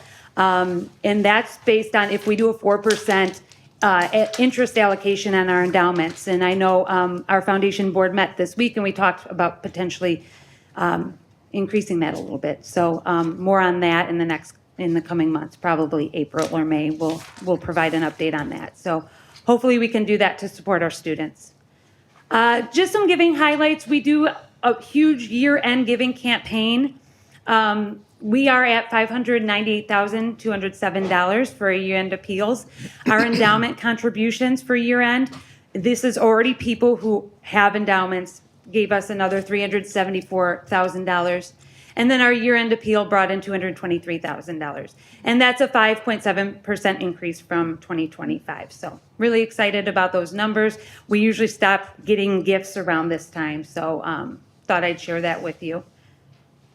And then I'd like to provide a grant update. I know our grants office gives you a whole list that's put in your board book, but we're right on. We've secured $8.4 million, projecting about 10.3 for that. And then lastly, I don't know, I didn't want to steal Klein's thunder, but Alumni night? yeah, are you gonna? I didn't bring a photo because I didn't want to steal it. But last night we had a great alumni night at our basketball games. We had alumni and friends come, and the basketball players came up too, and we had a really great night, and just supporting our athletics, and we like to do that once a year. And Dr. Namuo came and signed some autographs. Any questions for me about the foundation or anything we're doing? Oh, go ahead. No, Trustee Morales, after you. Real quick. So the scholarships, we're going to open up the scholarship application for the fall semester, right? It's open. So the students have to have already applied and be accepted here at JJC. So if they're Yes. kind of on the fence, they can't apply for a scholarship unless they're accepted, right? Correct. Is that your Correct. process? So they must have a student ID in order to apply because it's a single sign-on. But even if they're not, many students apply and they might not know they're coming. And they can apply for scholarships, whether or not they come or not, because we double check that before we award the scholarship. We do have some conversations going on with the foundation board about that population of students you're talking about and what that could look like for them.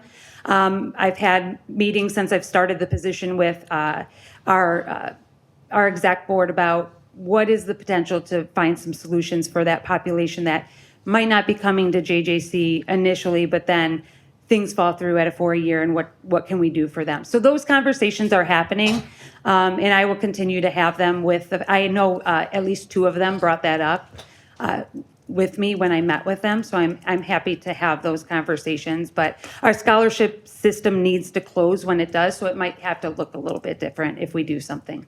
Okay, and then what does your strategy look like for connecting with high school students? I know you mentioned you go out, some of your staff go out with, I'm assuming admissions for the next step days, but do you or anyone from your staff pick up the phone and talk to the superintendents of feeder high schools or maybe with counselors to help get some promotion at the local high school level so students can, because I think that would boost enrollment if they know they're getting a scholarship in Yep. case they didn't qualify for Pell or MAP. You know, so what does your strategy look like?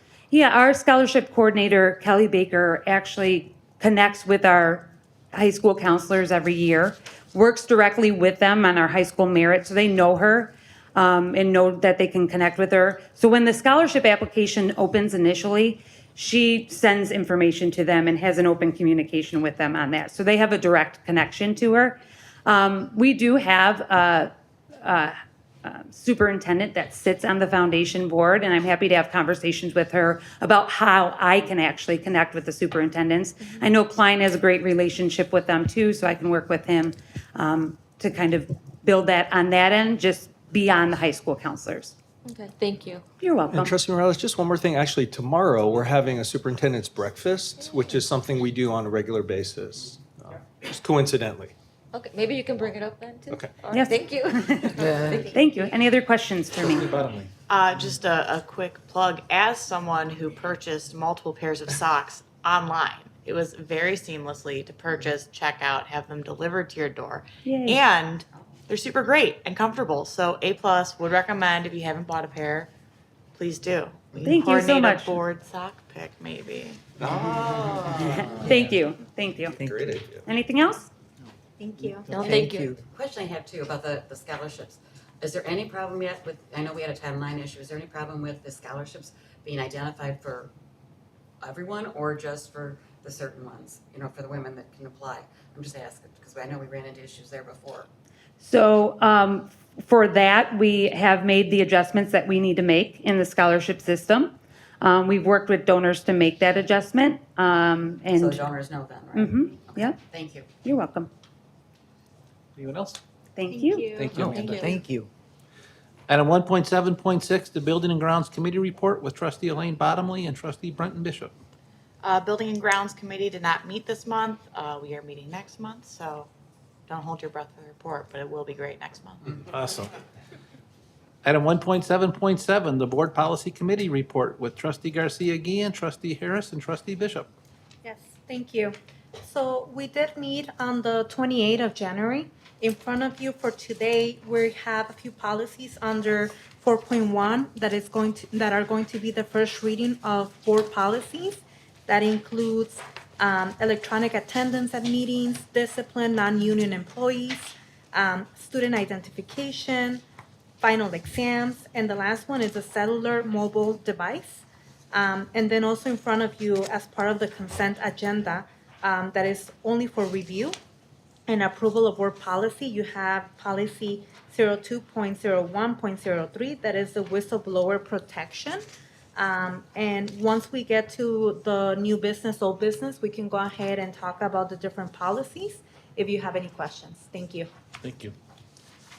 Item 1.7.8, the Finance Committee Report with Trustee Morales and Trustee Bottomley and Trustee Bishop. Thank you. There was no finance committee meeting, so there's nothing to report. Thank you. Thank you. Item 1.7.9, the President's Report with Dr. Klein Demulo. Thank you, Chairman. As my presentation comes up here, you know, highlighting our connection with the Spanish Community Center, with Southwest Suburban Immigrant Project, both Maria and Denise, I want to thank them for their willingness to be here today. It was very strategic on our part, and I'm going to connect this to some of the discussions that we've been having earlier. We're very proud of those connections. We're very proud of our support of both of those organizations. And here's a transition to something a little nuanced that I've shared with some of the trustees, but hopefully it demonstrates, you know, how sophisticated we are in regards to the support that we offer to our students, right? So what we've seen, and many of you saw this either in the state of the college or presented elsewhere, Hispanic students are reluctant to identify as Hispanic, right? So imagine how our DACA students think. Imagine how, you know, students in mixed status families feel. We're seeing that number go down. We're seeing our unknown number go up. Now, we're also seeing that connect to how students access federal financial aid. So the message is very clear from current federal administration, and students are afraid, and as a result, unwilling to complete the FAFSA. So that results in fewer dollars going to our student. But it's lucky we live here in the state of Illinois. Here in the state of Illinois, we have something called the RISE Act. So I want to emphasize this because this needs to be amplified and be sent to all 14,000 of our students, because only 20 students take advantage of the alternative application for Illinois financial aid. it's well known that in order to qualify for statewide MAP grants, you have to first have completed the FAFSA, right? And that information is transferred to ISAC at the state level and informs whether or not a student can qualify for MAP grants. That's a commonly understood thing. However, if a student's not comfortable completing the FAFSA, there is a mechanism for those students to access MAP grants. More than 20 of our students need to access that process. So as an administration, we're committed to that. We're committed to looking at those options, making those options available to our students. And my hope is that number will grow to hundreds of students accessing MAP grants who are not comfortable going through the federal process. Additionally, I want to amplify something Amanda shared and actually, create a real world scenario. So each month, Amanda and the executive committee invite me to be part of both the executive committee meeting and the foundation board meeting. What Amanda's encouraging the executive committee and the foundation to work through would work like this. The Namuo Family Endowed Scholarship for first generation students now sits at over $100,000. Thank you, Namuo family, and thank you, college community. But here's what that means. The appreciation percentage of 4% means that 4 students got a $1,000 scholarship in fall of 25. So what Amanda is doing, and she just mentioned this, but this could have a profound impact on our students. If the executive committee, I don't mean to influence them in any way, but if the executive committee chooses to modify their appreciation allocation from 4% to 5%, you're following me on this, right? A 5th student could benefit from the Namuo Family Endowed Scholarship for first generation students, and we could award a 5th student a $1,000 scholarship in fall of 26. So we wonder why the percentages are going down in terms of identity, but I think we also have an answer to why scholarships have gone up beyond $1 million to $1.6 million. And my hope is, and I don't want to steal Amanda's thunder here, but the foundation sits at $54 million now, unheard of at a community college. So we have a foundation committed to serving our students, and just those small percentages means that dozens more, hundreds more students will be able to access scholarships through our foundation. So Amanda, to you and the executive committee, thank you for your leadership. I will say though, from a sock standpoint, while I love these socks, they are my second favorite sock of all time. I think objectively, the Hawaiian print socks were. Chairman, I have a note here. My messengers were blowing up because I offered a vote delay would be, the administration recommends that the vote happen today. Please keep my team off my back in order to start the budget development cycle. I insinuated that it would be possible in March. I was terribly wrong, and I will avoid Karen Kissel's eye contact from here on out. I want to wish the very best. I want to wish the very best to our Muslim students, as today is the start of Ramadan. I want to wish the very best to our Catholic students and employees, our Muslim employees as well. We recognize and celebrate all identities. Today is also Ash Wednesday. Want to recognize those groups and honor those groups today. Chairman, I apologize for all the snow. As you can see, it was 68 degrees. Some nuance here, I'm sure. Trustees, you see this in my report on a regular basis. Certainly headcount, something to celebrate. We've highlighted the number, the tuition credit number here. And I'll highlight the dual credit number. I know that will come as no surprise on a future slide. And it's right here. Of course it is. So some of these numbers I've also already shared. So I'm not going to go line by line here, but I do want to just acknowledge, right, the 331 students referenced earlier, the 12 by 12 by 12 scholarships awarded since the start of this initiative. When the foundation set aside $500,000, it has already cost $165,000, right? So we're incentivizing students to come here. Just again, want to thank the foundation for their partnership with all this. The 3 years prior to 12 by 12 by 12, we generated about 25,000, 26,000, 27,000 credit hours of the 200,000 we produce here. And after 12 by 12 by 12, it's gone up to 32, 32, and now almost 34,000.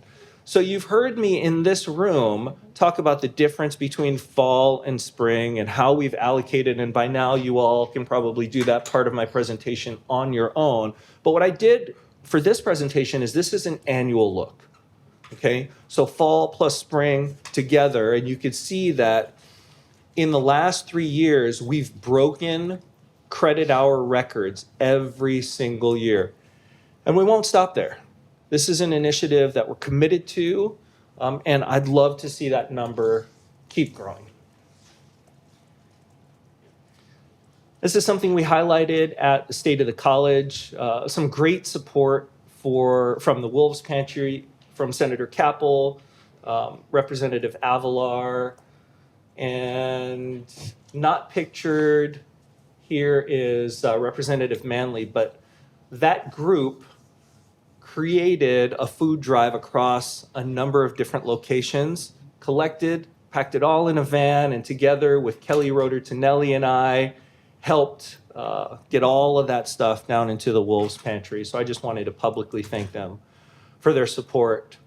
Two things here, Chairman. I want to say hello to my dear friend Ed Dollinger. He and I partnered in a presentation to support the Community Leadership School, which the Joliet Chamber hosts here. And then in the lower right-hand corner, we have our Alzheimer's Association Walk to End Alzheimer's group. More to come on that one, and I would hope and expect the board will participate in the Walk to End Alzheimer's in the fall. As Trustee Bishop referenced, Black History Month we celebrated, and it was a parade and a party. What did you say, Trustee Bishop? A parade and a party. So I want to thank our Center for Multicultural Access and Success for arranging that. What a great celebration that was. Many of you were here at the State of the College. I'm not going to go through that again.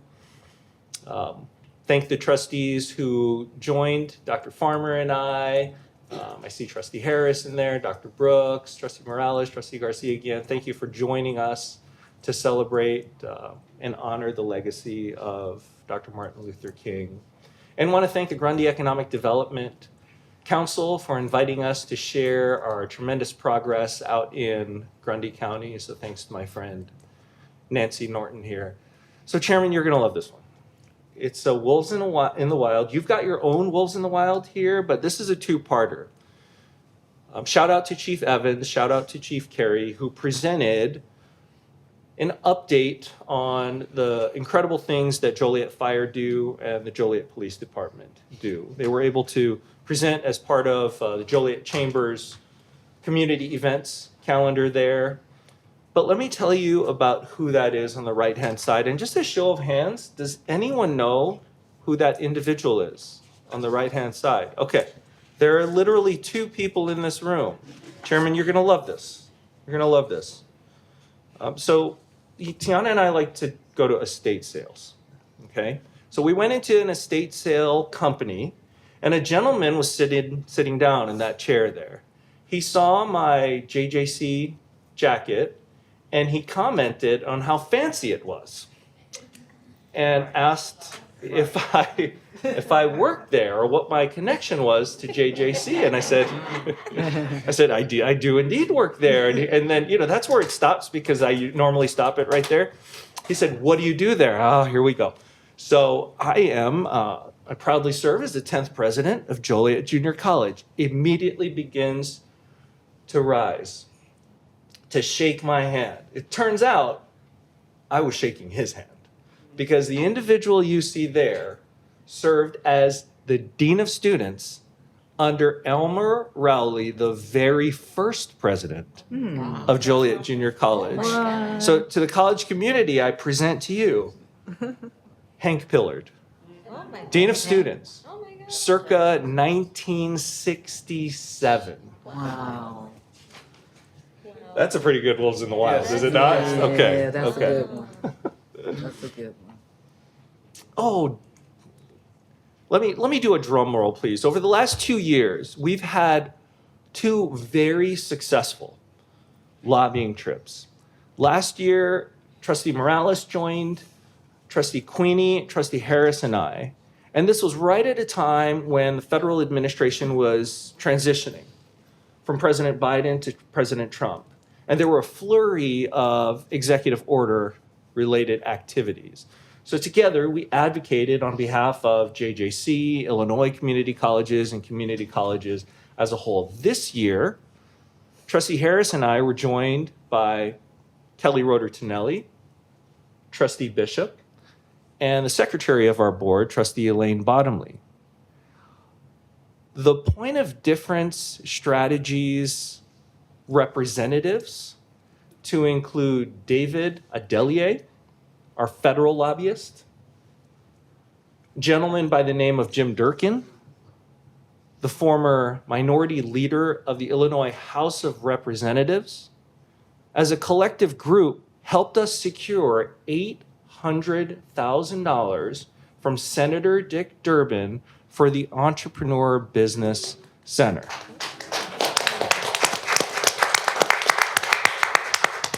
Senator Durbin, thank you.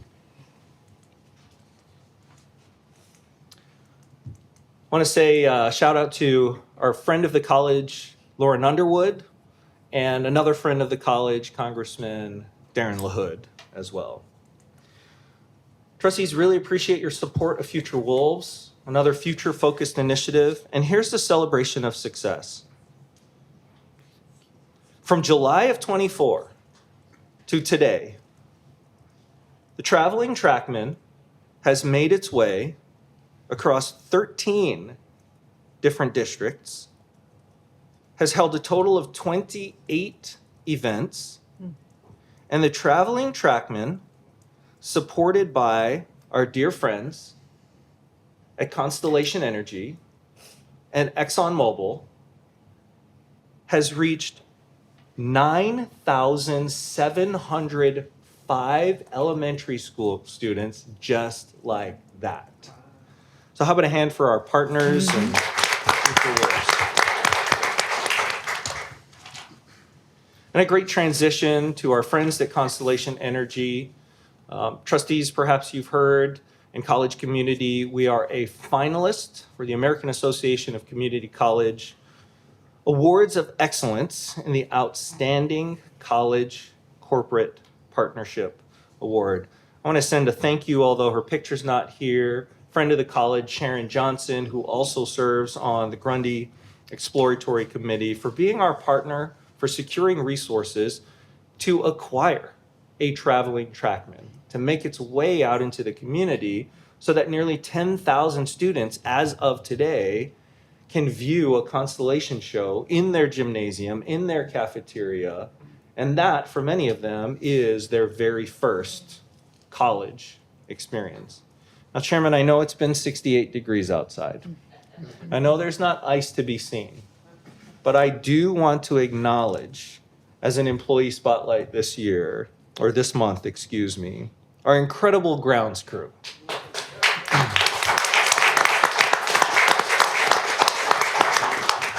So bear with me. For those of you who get here early, you see them out there. This road gets plowed before 5 a.m. when it snows. And it's their commitment that allows us to drive onto these roads in a safe way. So I'd like to thank the grounds crew, our receiving department, our custodial department, and our maintenance department, and I will name them. So just bear with me, because that's how thankful we are for their tremendous work. Steve Gorman, Danny Kelly, Dan Aguilar, who Dan is an Ironman. by the way. Anthony Williams, Holly Boafa, Lester de los Santos, Dean Hunter, Linus Gratz, Doug Smalley, Molly Brozovic, Casey Samanas, Luke Bailon, Frank Kostoltz, Michael Mishad, Nate White, Trent Posca, Matt Birmingham, Gerardo Sanchez Camacho, Ramon Sanchez, Ramon Chavez, Patrick Hannigan, who we see out there every single day, Sullivan Givens, Jesse Gontz, Lester de los Santos, Richard Melville, Pablo Ruiz, and Francisco Contreras. College community, will you join me in a round of applause for our grand? Chairman, I come bearing gifts for our trustees today. In addition to, again, reminding you of the word quasquicentennial, a book that we shared with the college community that if the college community wants it, they've got it, that I offer to all of you is the Book of Joy today, written by Desmond Tutu and the Dalai Lama. A book of inspiration, the Book of Tolerance, one of the best books I've ever written. So it's there in front of you. So, thank you, Chairman. Thank you so much for this. This was so thoughtful. Thank you. Item 1.8, at this time, the chair's request for a closed session for discussion under 2C1, 2C8, and 2C11. So, Second. Roll call, please. Trustee Harris. yes. Trustee Morales. Yes. Trustee Bottomley. Yes. Trustee Broderick. Yes. Trustee Garcia Guillen. Yes. Trustee Bishop. Yes. Trustee Buzinski. Yes. Motion carries.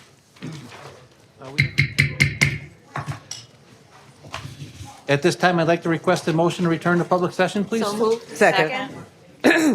Roll call. Trustee Garcia Guillen. Yes. Trustee Harris. Yes. Trustee Bottomley. Yes. Trustee Broderick. Yes. Trustee Lee. Yes. Trustee Morales. Yes. Trustee Bishop. Yes. Trustee Buzinski. Yes. Motion carries. Before we get started, I'd like to give it back to Dr. Numuo for a second. Chairman, thank you. All the individuals I listed on the grounds crew are supervised by Michael Brouillard, who left his name off the list. So will the college community join me in a round of applause for Michael Brouillard? Thank you. Thank you. Item 1.10.1, the approval of minutes for the regular meeting held on January 14, 2026. So moved. Second. Question I have, in the minutes, I was looking under when we did the attorneys, you did the attorney's presentation. I don't remember seeing anything regarding, when I had asked in regards to the retainers. I don't think any of that was put in there. Is there a reason?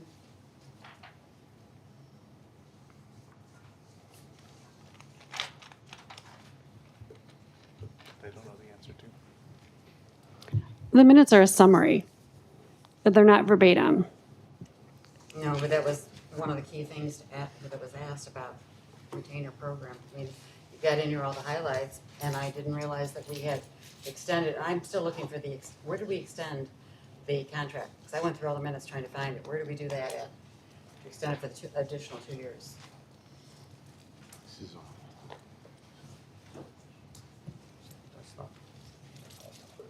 Yeah.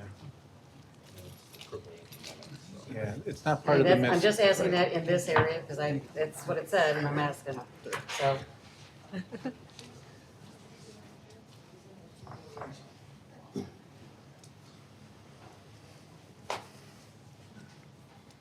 Any other questions? Yeah, help me, I don't have an answer for that, so, and we're related to the meeting minutes, so.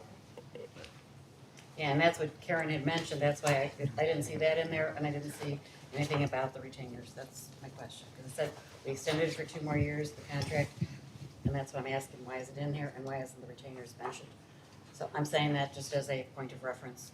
Okay, thank you. Any other discussion on the minutes? Nope. Karen, we're ready to vote? Trustee Morales. Yes. Trustee Harris. Yes. Trustee Bottomley. Yes. Trustee Broderick. No. Trustee Garcia Guillen. Yes. Trustee Lee. Trustee Bishop. Yes. Trustee Bazinski. Yes. Motion carries. Item 1.11, the approval of the agenda. So moved. Second. Question.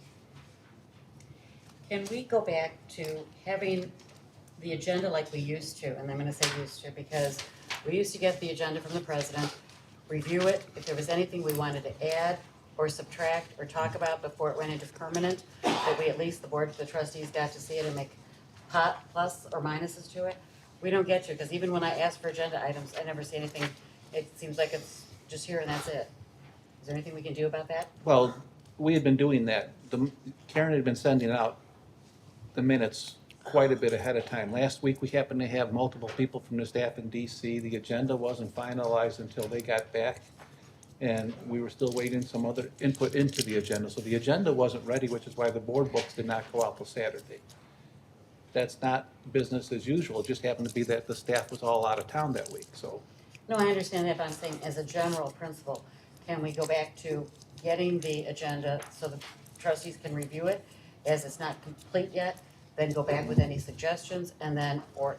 And that's the way Karen's been doing it, though. She's been sending them out ahead of time. We get that email long before we were getting the book. So you're considering that's when we can add changes to it then? You always have the ability to change it until it's posted on the website and we send the book out. Oh, okay.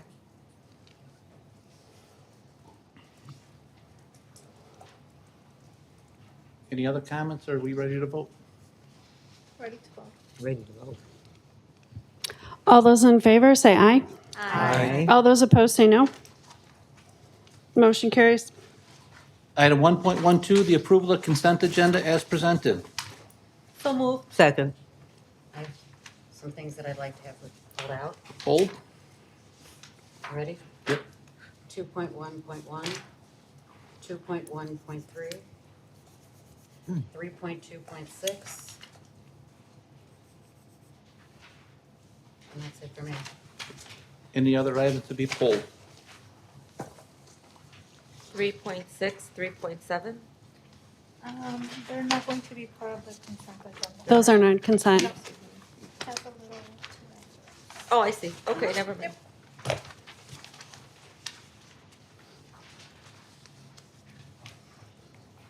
Okay, we're ready to vote, Karen? Trustee Garcia Guillen. Yes.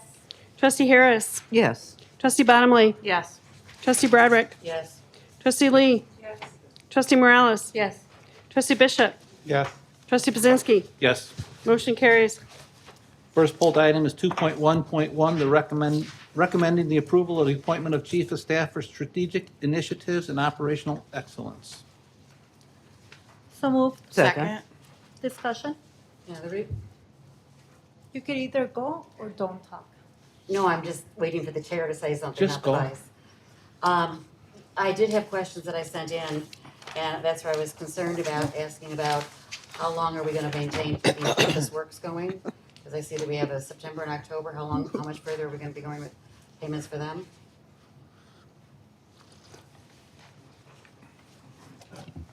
Because didn't we take Pirelli and put Pirelli in that? So, Trustee Broderick, This is the Chief first of pulled item Staff. is 2.1.1, Yes, 2 point. recommending the approval, the administration recommends the approval of appointment of Chief of Staff for oh, I'm strategic sorry, initiatives and I thought that was operational Bill, sorry. excellence. Oh, I pulled the wrong one, never mind. Okay. But you know what, since you have those items pulled, I have some discussion I'd like to add. Is that okay? Okay, so both of these items coincidentally are for approval of appointments. And I'm in favor of the people that are getting the job, but I would just like to go on record to say that I would like to see that these positions get posted to give all candidates, external and internal, an opportunity to show interest in the position. And, you know, if there's a person that is really outshines others and they get the job, then they get it, right? But at least give everybody an opportunity to apply. So that's just, I really frown on appointing people because it's really hard for anybody to get a job especially local people, to get a job here at Joliet Junior College, because I feel like we have gatekeepers in these committees that are very biased sometimes, and they don't give equal opportunity employment to other people. So just giving internal and external candidates an opportunity to apply for the job would be great, instead of just, picking someone and appointing them to a position. So not that not anything personal against the candidates, I think they're great, and I'm going to support them. But I would just like to see the positions open so that anybody can apply for it. That's all. Thank you. Any other discussion? I agree with Trustee Morales that we may not, promoting from within. A lot of times we know that we like to promote people and give people positions and a chance to learn how to do that position, but that might also do a disservice and to our community to not see all of the qualifications that everyone offers. And I also agree on posting the job. And since I had the wrong topic, can I say something now or not? On 2.1.1? Yeah. Yes. Okay, thank you. I guess, and here's my concern.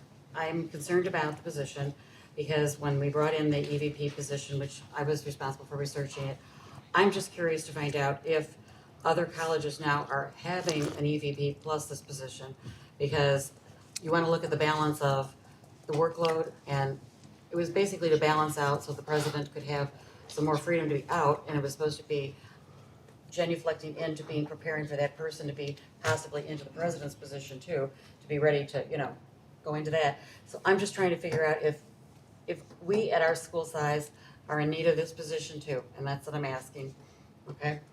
I didn't think about that, but a comment to that is, with us having to have talks about raising tuition, do we really need to be putting in and adding another position that we have to pay? Long-term position that will need to continuously be filled and continuously come out of our pocket. Can I say something as well? Yes. Okay. I agree with internal promotions, and I also agree with posting them to the public.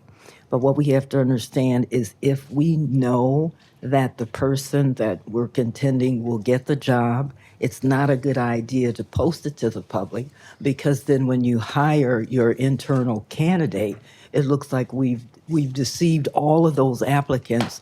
We knew we were going to hire the person that was already within, and therefore it doesn't give a good light to the college. So, and that works both ways. But if you if you are certain that the person internally is going to be hired, then in my opinion, I don't think it should be posted. Because again, what happens is now you go through all of these people, and when they're not hired and you make the announcement that someone from within has been hired, it just doesn't give a good light. It's like, you knew that. Why would you waste the candidate's time? And I've seen this happen many times. I used to work for the city of Joliet, and it was always an internal candidate, but they did the post to the public, and it just doesn't shed a good light. So, and I don't know if there's a policy that you have to post it to the public. I don't, excuse me, I don't know that part of it, but I do know that there are risks on both sides. If you hire from within, or if you hire outside. So I just want to comment on that.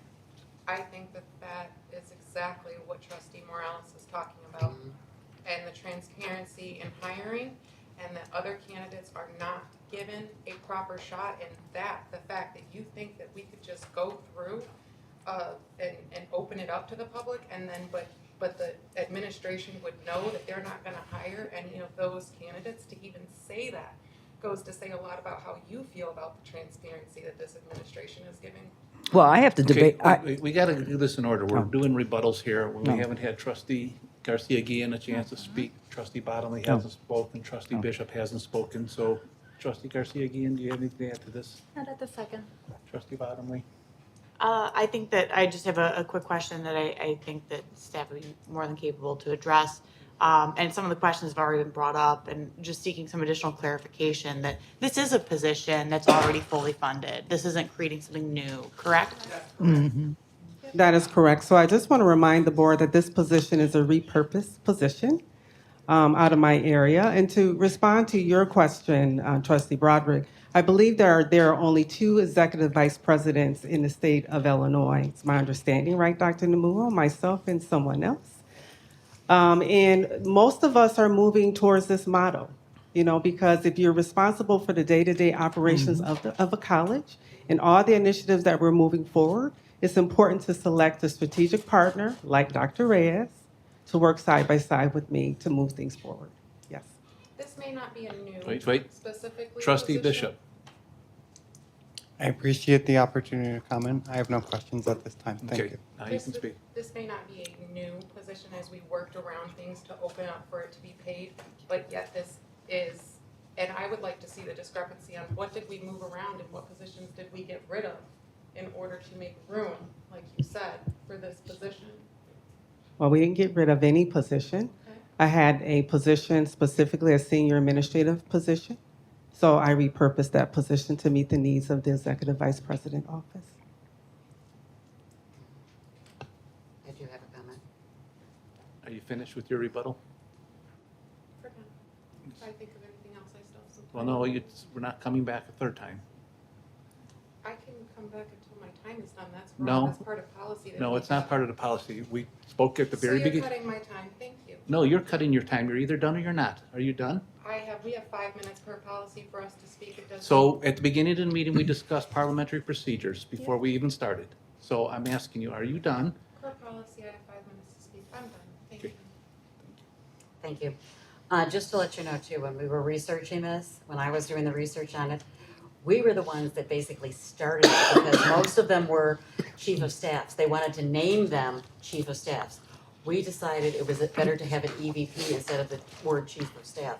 So yes, JJC is one of the ones that when I was going around, nobody really had anything of a chief of staff person. It was, they're under the secretary or whatever. It wasn't elevated like we've done.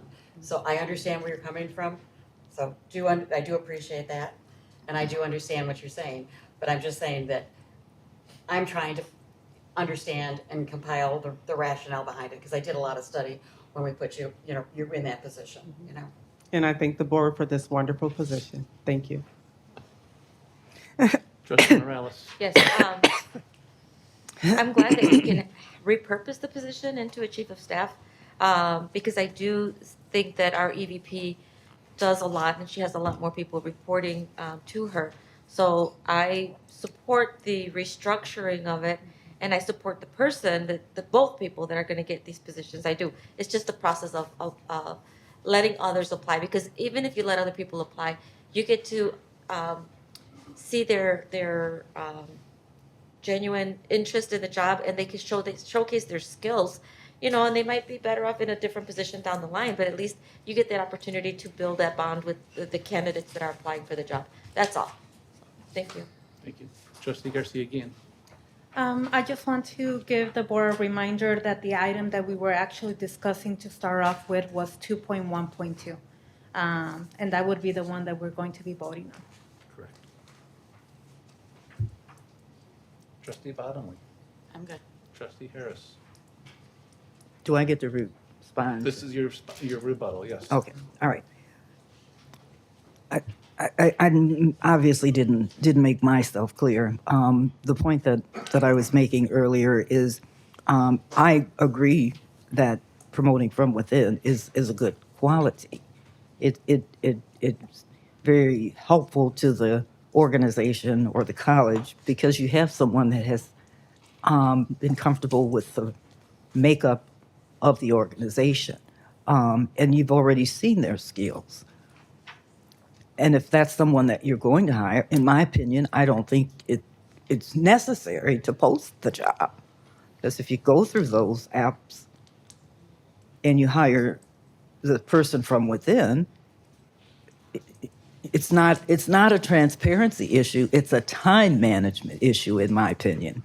So I just want to say that I agree with the internal hiring. That's all. Trustee Bishop.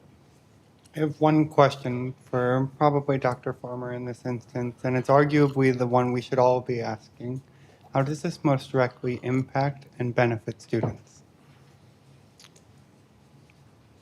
That's an Excellent question. Um, This position is an operational position that will work side by side with me to move forward major initiatives at this college. If I could just name one, ERP has been a heavy lift for all of us at this institution. But Dr. Reyes, as a reminder to the board, she serves as my fellow right now. And she has worked tremendously with the college community to move that project forward side by side with myself and Karen Kissel. So this position will be critical as we move forward major initiatives at the college. And Thank you. of course, and outside of just the time commitment by Dr. Reyes in this instance, it would then free up your time then to devote to outside resources, right? Maybe potential outreach, visiting external campuses, or I do that. I do that currently, but it will free my time up a little bit more to be a little bit more strategic in partnership with Dr. Namuo. thank you. Are we ready to vote? Yes. Trustee Garcia Guillen? Yes. Trustee Bottomley? Yes. Trustee Broderick? Pass. Trustee Harris? Yes. Trustee Lee? No. Trustee Morales? Yes. Trustee Bishop? Yes. Trustee Bazinski? Yes. Trustee Broderick? No. Motion carries.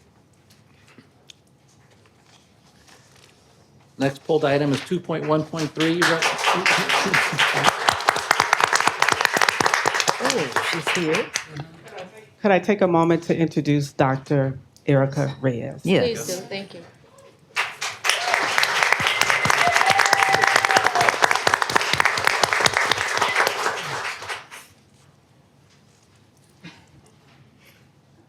Good evening, everyone. Thank you. Thank you for the applause. Very humble.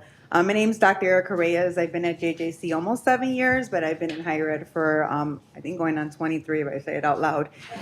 I've come up through student development, background with TRIO, assessment, testing services, tutoring, academic intervention. But more than anything, and I appreciate the student question, is I'm a student advocate, a student service employee at heart. So anything I do, whether it's behind the scenes or servicing students, I do it with a heart of advocacy, promoting operational excellence, and ultimately doing it for JJC in our community. So a little bit about me. Thank you again. That was very kind of you, and thank you for your time. I appreciate it. Thank you. Bienvenida, Erica. Item 2.1.3, recommending the approval of the appointment of the Dean, Workforce Education and Training. So moved. Second. My only comment follows that I also thought this should be a posted position outside externally too. I just feel the same way we felt about the other position, so I just want to mention that too. Any other comments? We're ready to vote? Trustee Morales? Yes. Trustee Bottomley? Yes. Trustee Broderick? Yes. Trustee Garcia Guillen? Yes. Trustee Harris? Yes. Trustee Lee? Yes. Trustee Bishop? Yes. Trustee Bazinski? Yes. Motion carries. Next pulled item. Is she present? Is she here? No. Oh, okay. Well, congratulations to her as well. Next pulled item is 3.2.6, which is lobbyist services. I need a motion, please. So move. Second. My question is this. I've asked for what the ROI is on it, return of investment on it. I know we got the 800,000 just recently, but how did they get it? I'm gonna ask that. How did they get the 800,000? Because none of the other colleges in Illinois have a lobbyist that goes federal. They all have the state. And everybody seems pretty pacified with just having the state. And I'm trying to understand, last year I asked the question why we were doubling it, which, especially when we're watching finances right now, do we really need somebody to be federal? Can we just keep them statewide? Chairman, if I may, Trustee Broderick, thank you. I'm going to put Kelly Roder-Tonelli on deck here, and as she's walking up, I'll share, some things in regards to our federal lobbyist. And Trustee Broderick, I don't recall the exact word you used, but here at JJC, we're really interested in being exceptional and extraordinary, in that most of the institutions in the state of Illinois are committed to lobbying at the state level. Our choice to engage in lobbying services at the federal level, I think was strategically quite clever. And this board's decision to support our recommendation and to engage in federal lobbying in advance of the federal administration transferring from President Biden to President Trump allowed us to navigate some of the uncertainty related to the many executive orders I referenced earlier. So that alone operationally was extremely helpful. I know you mentioned this in your opening statement / question, that we received $800,000 from Senator Durbin's office to support the EBC. Let's say that was a group effort. It was a collaborative effort that involved our trustees who went on the trip, our federal lobbyist, Kelly Roeder Tonelli, and all of us who went there to make that case. But it's no coincidence that our federal lobbyist worked for Senator Durbin. It's no coincidence that our federal lobbyist worked in the Obama White House. And it's no coincidence that our federal lobbyist also held positions with the Department of Homeland Security. So we have someone who is advocating on our behalf on a regular basis, both setting up meetings, taking us to those meetings, making connections and maintaining those connections after those meetings. And collectively, it's all of those activities that resulted in, frankly, I would argue a pretty good return on investment this time around. And I hope it continues. That was very well said. I'm not sure I can add anything more, but no, truly. I want to say thank you because Dr. Nomura is correct. This is the first time, and we are coming back and asking for your approval again to support this contract. The more and more I've been doing this work on behalf of JJC, the more I realize that there's been a lot of opportunity that we haven't been able to really take and manifest. And, we've had wonderful support mechanisms and firms over the years that have helped us do amazing things, particularly in the building of this building that we're in right now, the expansion of our automotive tech program, on and on and on. What I do want to say is that there's a real opportunity for strategy specifically for JJC. So I meet with these individuals, whether we're in session or not, once a week. And we are talking about meetings in district, meetings out of district, strategy, and how are we advocating collectively, how are we advocating for JJC specifically? We're lucky enough to have a very strong state system that many of you are familiar with that advocate for community colleges in total. But this, and I can't emphasize enough, the relationships that this firm has, their credibility, their reputation, have been very quickly, in no short order, allowed us to advance as we have. And I hated to text Dr. Nomura on a Friday night, but when we found out about that, it was 3 days after we had gotten back from Washington. Mm-hmm. Is this the only thing that they have gotten for us then? The 800,000? That's a lot. I know it's, I'm just asking, that's one. I'm asking if we got anything else.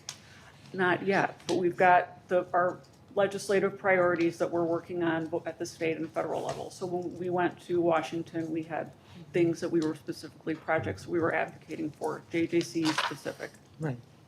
We've got a couple other asks, Trustee Broderick, but I don't want to, kind of put those out there right now. Our lobbyist is working with our DC elected officials to secure some additional resources. Okay, and then I did notice here it says 1-year renewal with an option to renew. Are we going to be able to have that option to bring back to us so that we can look at it, so that we're just giving the 1 year, not automatically a 3-year renewal contract? Yes, that was a recommendation for a best practice from the business office.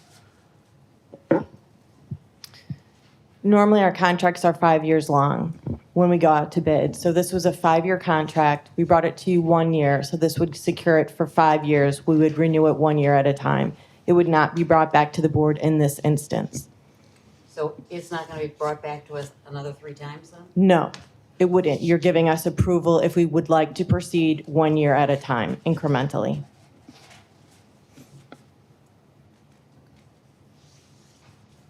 Thank you. All right, thank you. Anyone else? Discussion, questions?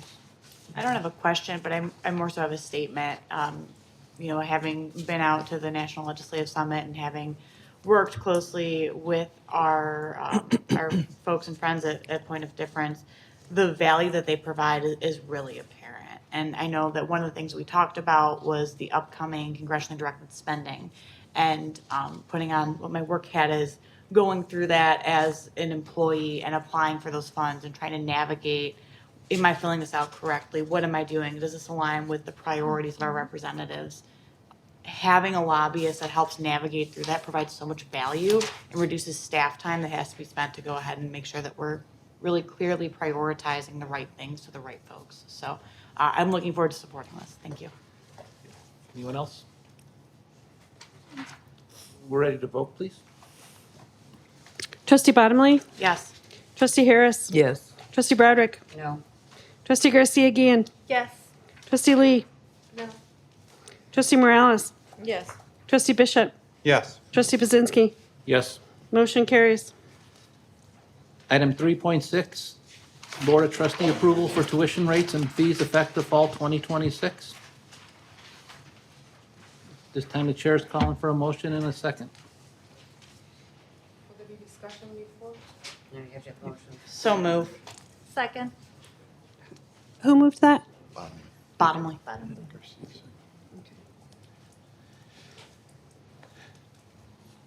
Discussion? Can I go? Trustee Morales? Sure. Just once again, this is difficult. We just approved $422,000 for pavement maintenance program. Before we ask students to pay more, we must demonstrate that we have fully leveraged our ability to grow. And if we can show that we have a clear, data-driven pathway to increase headcount and retention, then we're addressing the root cause of our financial strain. But increasing tuition before presenting a comprehensive growth strategy shifts the burden to students without first holding ourselves accountable for expansion and innovation. Our mission is access and opportunity, and that mission should guide our financial decisions.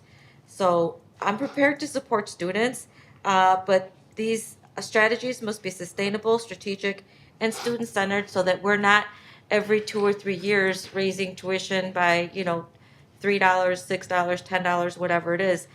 I need to see a clear plan with measurable enrollment targets with timelines, detailed recruitment strategy, a retention and persistence framework, outreach plans for African American students and other underrepresented populations, and a financial model showing how enrollment growth would impact revenue. That's what I want to share now. And I know we just approved these other projects, but again, maybe we need to rethink things like pavement maintenance program, in some of our buildings before we start raising tuition. That's all I want to share at this point. Thank And I do you. have a comment when you play me. Trustee Garcia Guillen. So looking at this particular item 3.6, I believe I have already mentioned where I stand, but I'll go ahead and mention it again. In the spirit of making sure that we're providing the best quality to our students, I do understand your point of view, Trustee Morales. But at the same time, for me, just trying to make sure that we continue to provide the quality service for the students and additional supports at this moment, I would be voting yes on this particular item. And I'm good. Trustee Bottomley. I've really enjoyed the conversation we've been able to have. I think that making sure that we are having open and honest dialogue, especially about this, because it's sensitive, it's hard. This isn't an easy decision. I was taking notes while we were talking about it during the presentation earlier, and the biggest thing that stuck with me is that all of these things can be true. We can look at a $2 increase in terms of our tuition, but also recognizing that we should probably continue to take a critical look at what we're doing, what we're approving. Because those contracts that we approve, the agreements that we approve and we vote on, those drive the bottom line here. So as we enter into this budget season, I want us to keep that in mind. Personal resident Elaine Bottomley does not want to see a tuition increase, but I wasn't elected to make personal decisions. We all were elected to work together as a body, to be stewards of this institution, to leave it better than when we found it. I think with that, we have to continue to be future focused. And with that, I think I will be voting yes. I will be in favor of a tuition increase, with the recognition that as we continue to move forward through this budgeting process, that we take a critical eye, that we make sure we find the $200,000 of funding cuts that don't impact our students, that don't impact services, that don't impact our staff. And you know what? If we can find more than 200, fantastic. I think one of the other comments that I wrote down, we were elected here for the fame and glory of being JJC trustees. That comes with hard decisions. And I'm okay with making this hard decision. Thank you. Trustee Bishop. I'm just gonna really quickly highlight something I said last month. Students deserve a superlative standard of education, right? We should strive to be the best. And I also recognize that it is very difficult to ask a student to give additional money when so many are already struggling. But looking systemically and at the long-term financial health of the college, I think it makes the most sense to impose a $2 increase each year for 3 fiscal years compared to a larger hike a few years from now. And I respect that we may not all have the same opinion, while also recognizing that it is important to remain critical and to ensure that we do everything in our power as trustees to watch the budget, to make sure we review some of these different things that happen on a state and federal level that continue to impact students, such as workforce Pell. Being critical of our budget, as Trustee Bottomley said, and increasing tuition, those two can happen at the same time. So I will be supporting it. Now, personally, I might not, right? But my job is to lift up the voices of the other students. And I can understand where they're coming from. They'd like to see the longevity of the college and sustainability of the college.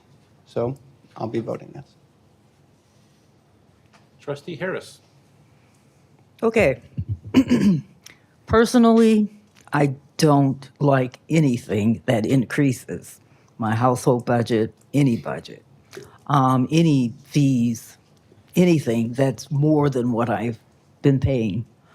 But because of the way things are in terms of money and the way everything is increasing, it seems if we want to protect the investment that we have, we'll have to focus on protecting the investment and not to, when we get to a challenge, try to figure out what to do and make it more difficult. I think $2 is feasible. We have to find the cuts, and as Trustee Bottomley said, if we can even find more, would be better. But as long as we're making cuts to the budget, and that those cuts don't affect the students, and in making the increase in the tuition of $2, I think that's feasible. So I will support it. Trustee Lee. I have a few questions before I comment. We had a meeting recently that I wasn't able to attend due to work. And in that meeting, we had a projected decrease in enrollment of how much, if you could remind me since I wasn't there, over the next 5 years, do you remember? The projected decrease of enrollment? It was pretty high. Are you referring because of the enrollment cliff? I can't recall. So there was a pretty high, over Illinois and in general over community colleges, there is a projected decrease of enrollment, if I remember correct, and I wasn't there, but I remember looking over the information, of 20% on some cases. That's huge. So yes, while we're, thinking about raising tuition costs for right now over the next few years, I can guarantee you we will probably be back talking about this, even if it is approved, because of the decrease in enrollment. I would also like to state that we just approved a tax increase with the tax levy. We also approved to build a new building in Morris when we're having a projected decrease in enrollment and we're already having to raise tuition to support the campuses that we already have. Under the original plan, we would have just been expanding the new hangar, which was covered by a grant that was given to Morris, and we would have had to buy a plane for aviation classes along with some what are they called? The licenses that we might have needed that would have cost us. But it was a much more cost-effective way to move to Morris. And I would just like to say that these are the effects that you will continue to see when President Namuo has said in an open board meeting that this college and this community is rich. And the board, who keeps continuously saying yes, yes, yes to everything that is presented before them, can continue to expect to see increases. I will be voting no, obviously. Trustee Broderick. Thank you. I'm looking at sustainability and accountability on this whole issue. I don't think it's right that we should be raising the tuition. I think we should have had a get-together of a special meeting for all of us to sit down and go through this and to assess. You guys, 5 of you approved the $14.5 million budget increase. That's high. And now you want to charge the students $2. You 5 of you that did it, you guys are, everybody's watching what's going on right now. When we had the workshop on 1/24, it did not address anything but that we were going to be sinking as far as if we didn't do something to better ourselves with expenses and that. Well, somehow we came out of that, and then currently, I didn't see anything about a tuition increase until at the workshop. 6/25, we had a budget approval. We had a agenda presentation of it on the 5/21/25 at our board meeting. Didn't see anything of tuition increase. 9/10, we had an agenda item to approve a public safety institute, another cost item. Then yes, 10/15, negotiations for the Gundy. 11/12, the tax levy at the max, no mention at all of tax increase, but yet we approved the Grundy land acquisition for $2.55 million. Then on 12/10, we approved the max levy of 2025. We all voted yes because none of us knew about the tuition situation. Then at the board meeting, I don't remember seeing at the January one any report from the finance committee, so I don't think finance had any knowledge of the tuition increase. And then state of the college, everything looked rosy and great. Then on 1/28, we get hit with the three. But the piece that's bothering me, and it's omitted right now, is the Morris property, the Morris campus. That is going to definitely affect all of us. And we are going to have digits that are going to be not $3, $3. It's going to be 3 and a double digit. Because there's no way, after I went back and looked at the presentations that Jeff gave us in different years when we had to almost go $20, it's seeming on the same track. I think this is not cost effective. I think we're overspending. We need to do budget cuts. And I'm sorry, I just can't see doing that to the students. And I think that we should be meeting on this instead of voting on it tonight. Chairman, rebuttal? So I'm going to speak a little bit. So this vote brings a great opportunity for this board. We can sit here and say we were surprised it's on our agenda for tonight. However, when we're in building and ground commissions, you mentioned a parking lot repayment. When we're on committees, this is our chance to influence the budget. That's where the questions need to come up long before we ever get to this part. Anything we spend money on, we should be asking questions on.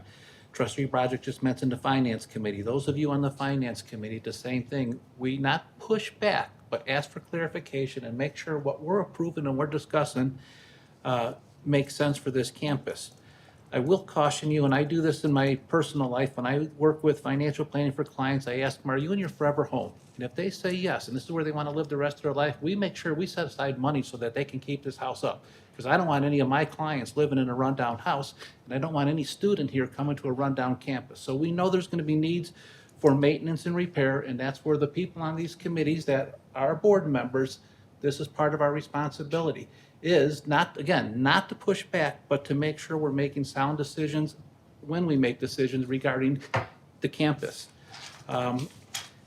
That being said, it is on our plate for a vote tonight. And again, nobody wants to spend extra money, but I'm going to go back to something one of the other trustees said, and I wrote it down because it made a lot of sense. And he or she said that we need to continue to provide the highest quality service and support student success. So in order to provide the highest quality service and to support student success, I will probably be voting to approve the $2 tuition increase. And we can go to rebuttal. And who went first? Alicia, you went first, the rebuttal time? Yeah, sure. Just, we also have to approve collective bargaining agreements. And I think that I speak up for a lot of our staff and a lot of our unions and really try to meet them at their request and approving these. And we should pay people well. We have 1,200 employees approximately. If every employee would recruit one FTE, one full-time student, we wouldn't have to worry about a tuition increase. We'd be bursting at the seam with students. So if we are generous enough to pay employees well, we are self-insured, they have excellent Cadillac benefits, then we need accountability also to make sure that recruitment is happening, that retention is happening, so that we're not then asking the students to pay more money so that we can meet the obligation of our collective bargaining agreement. It doesn't make sense. I'm a business owner. And when things are tough at my business, I have to cut back on supplies. I have to renegotiate my lease, whatever I have to do before it affects my staff. And so right now, I can't go back to students again. And this is not sustainable. If we don't have a plan with measurable enrollment targets and timelines and a recruitment detailed strategy, we need more than a next step day. We need more than a visit to discover JJCs. We need more than that. We need to have centralized targeted recruitment of our culinary arts, of our nursing, of our automotive department, of groups of students like our African American declining retention rates. We need more targeting recruitment strategies.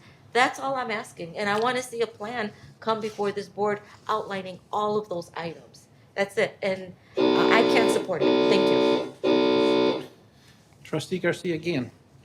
Thank you. I'm just listening to everything that you all are saying. I think that tonight, I think Trustee Bottomley, you explained that very well. We can be critical of the way that we're doing things, but still be able to move forward at the same time. So we can still analyze on how we can move forward and have that recruitment process, full fleshed out plan on enrollment, so that way this is not something that we continue to see on our agenda time and time again, because we know that there's other factors that unfortunately we cannot control in terms of expenses. There's a lot of things that are really expensive, so we just need to focus. We need to come back and focus on things that are generally in our area of control. That would be engagement of students, and then ultimately enrollment of students. But at the same time, I understand that we do need to be able to vote on this to be able to move forward with the budget process. So with that being said, I will be voting yes. Thank you. Trustee Bottomley. I appreciate sitting on this board with all of you. I appreciate all these questions. I appreciate this conversation. Trustee Morales, I think that your requests for information are valuable, and I think we need to see those things. So I echo Trustee Garcia again as well. I'll be a yes on this with the little asterisk of there are expectations of what we are going to see and what type of reporting and metrics we're going to establish and what we want to see as an institution. Thank you. Trustee Bishop. I would also have to agree with Trustee Morales wholeheartedly. Ensuring that we have rigorous quality assurance is incredibly important as an institution, just as much as it is for our professors to hold us accountable. It's important that we hold ourselves accountable. Now, I also recognize that this tuition increase is in support of not only current, but future students and programs. So I will be remaining by my decision. I respect and appreciate differences in opinion here, but I also recognize the request for a report, and I think it's entirely warranted in this instance. Trustee Harris, please. Okay. Well, like I said before, I agree with the tuition increase. I think that if we're going to move forward and focus on this being an investment, then that's what we have to do. And I also think that the cuts are the most important part here, because once we start looking into the budget to see what we can reduce, then we can continue. It doesn't have to stop. We can just continue until we see that we reached a point of a comfort zone where the next year that we don't have to double the increase or triple the increase. You just continue looking for the waste, and I think that we should be okay. We know that there are other opportunities for funding to come to us, and I'm sure that once those are approved and assigned to the programs that they'll be put toward, that the college will do what's best for the students. I yield back. Thank you. Trustee Lee. As I've already stated, with the projected decrease in enrollment, this is going to put more pressure on our students and the future students and future student enrollment. If I say yes to this, I feel like you're going to come back and need more money, so I'm going to say no to this. On top of the fact of the refusal of the administration to go with the original cost-effective plan of expanding the hangar, or Trustee Broderick's suggestion to utilize Lincoln Way High School that is currently sitting empty, that would keep students off of the I-55, I-80 death trap, which is a Facebook group, where parents don't want their newly, driving high school, newly college students driving on 80. So there are just other options that are way more cost effective, and I am not going to push this on our students when we just approved land for overvalue. Trustee Broderick. My issue is sustainability. I don't think if we don't force administration to reduce the budget and look at the budget to cut expenses, you guys approved 14.5 million, and now you want to raise tuition for the kids? It's not fair. With everything you've approved and gone with the major of the tax levy, you guys are just sitting with a bunch of money and you're just approving. You've got to take a stance and look at what is hitting the kids. Look at accountability from our administration. If you guys voted for 14.5 million this past year and you're looking to do something with $2 increase, and there's nothing in the plan at all for the Morris campus, you guys, there's a lot you're excluding. And I hate to say this, but this is going to be deja vu when it comes back next year and you're looking at double digits. This is scary, and I cannot support it unless we have all details of everything out on the floor of the budget. And I think we should really delay this.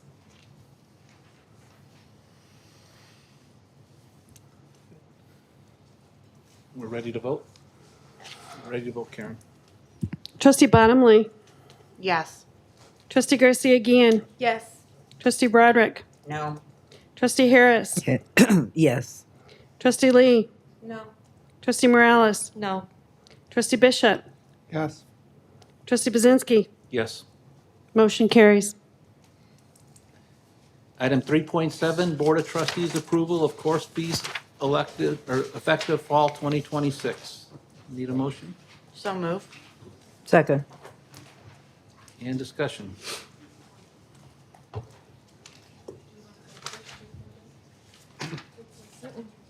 Can this one be tabled? Are we able to? So who made the first motion? Trustee Bottomley? Okay, so you'd have to ask her to amend her motion to table it. No. No, a motion to table can be made at Yeah, it any can be time. Okay, so is that what you're doing? Yes. You're making a motion to table? Do we have a second to table Second. this? Okay. And then we'll need a vote. I have a question on the motion to table. Yeah, technically, it Procedural? should be a motion to postpone, Oh, because there's no emergent circumstance, so it should be a motion to postpone. Okay. And then are you postponing it indefinitely or till the next board meeting? next board meeting. I'm sorry. Yeah, next board. So it's a motion to postpone to the next board meeting. Who seconded? Michelle? Michelle? Do you agree with that? I indefinitely, No, but I suppose that was we not my can motion. all agree with that. So do you Are you second her seconding motion? That's the fine, I'll motion? second the motion to next meeting. Can we have a discussion on the? You cannot have a discussion on a No. motion to postpone. Or actually, on a motion to postpone, you can, I'm sorry. Yeah. Motion to table, you cannot have a discussion. Oh, Go ahead. okay, I'm sorry, I said the wrong word. Well, First in Robert's rules, man. I have a question for staff about what are the impacts if we postpone this? I know that we had some timelines for the budget and wanted to see if this is a detrimental decision or not. Thank you. These are course fees that don't go into our operational budget, so postponing it, it doesn't have any effect. Perfect, thank you. Any other comments or questions? Okay. You said this goes into operation budget? No. No. Oh, it Does does not, I'm not, sorry. does not. Goes to the individual area. Okay, So we're ready to vote on the postponement. yes. Trustee Harris? Yes.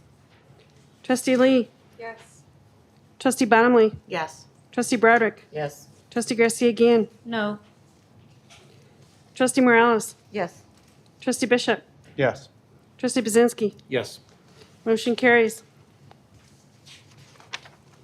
Item 3.8, the Board of Trustees approval of a tax abatement. Are you going to motion this to be pulled Yes. to table or It would be to postpone. Yeah.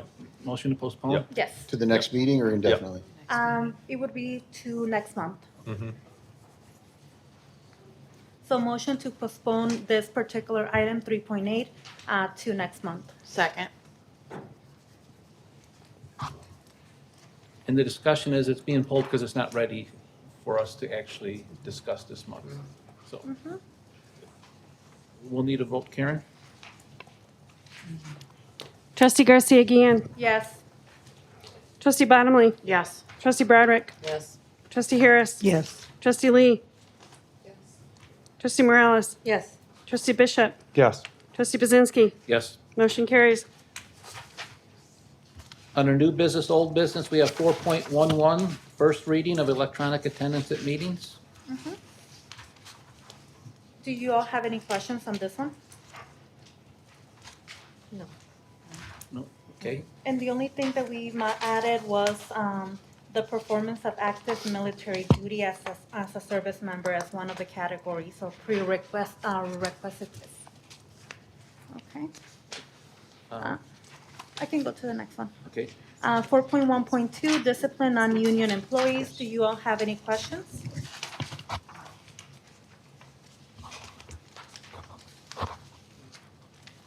No? Okay.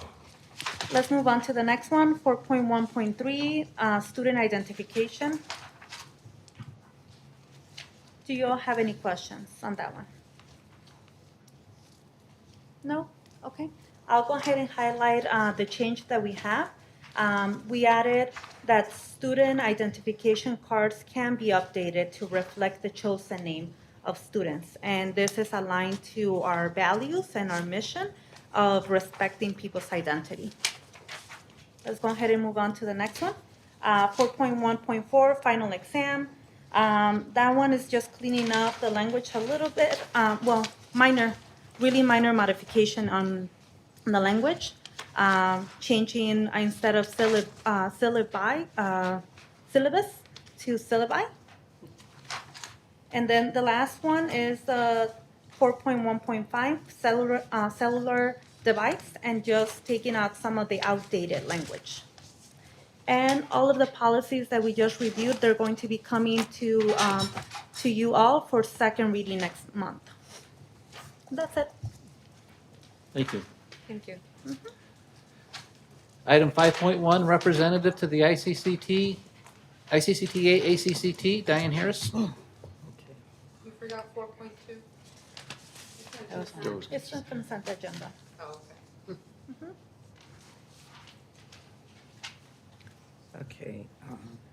Okay. That was quick.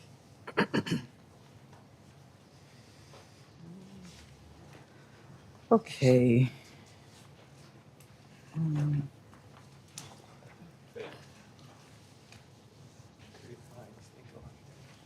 sorry. Thank you. Thank you.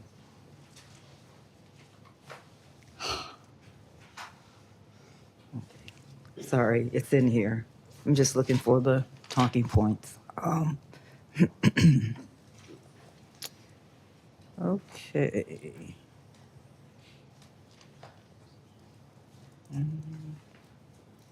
Okay, here we go.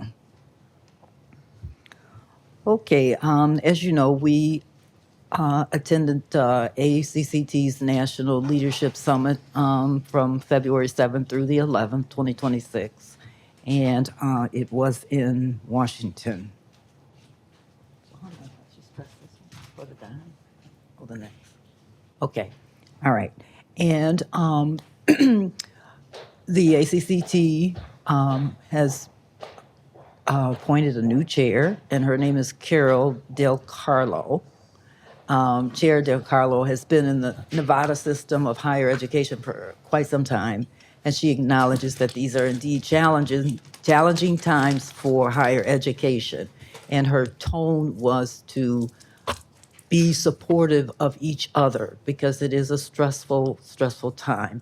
And she said that she wants to remind us that it's always our best interest to express care and concern for one another, taking an extra moment to listen to what our colleagues have to say when we meet someone in the hall or in the classroom. It's okay to say, "How are you?" and mean, "How are you really doing?" And I thank Dr. Gray today for exhibiting that, asking me how I am, and I appreciate that. And all those who else said it as well. We are furthering the human scope of what we do. We are all in pursuit of a common good, and she encourages us to look out for one another as we do the important work of educating our youth, our students. So meet your new chair for ACCT. And she will be in Chicago in October at our National Leadership Summit. Okay, now the Public Policy and Advocacy met February 7th, and the lady on the right is the new nominated chair for the Public Policy and Advocacy meeting. And if you know me, you know I'm going to be in the photo. So anyway, we went through some policies, public policy issues, and what the main thing was, they still want us to focus on understanding the contents of the Dear Colleague letter. So it's still focusing on the compliance of it and make sure that we understand what wording needs to be in there. Now, I finished this thing real late. I don't even know if my notes are adding up here, so I'll do the best that I can here. Identify purpose, new. Okay, and then also the committee identified purpose and new initiatives. And, okay, all right. And then to review established partnerships between ACCT and organized that advanced community college mission. Um, some of the partnerships that they had was with New America, and that's to create a self-study tool for WBL programs like apprentice, internship, and capstone to align with workforce needs. And that is a positive factor because we already have an apprentice program here, and that is going to be a new form of grant funding. So we certainly look forward to that. And public policy.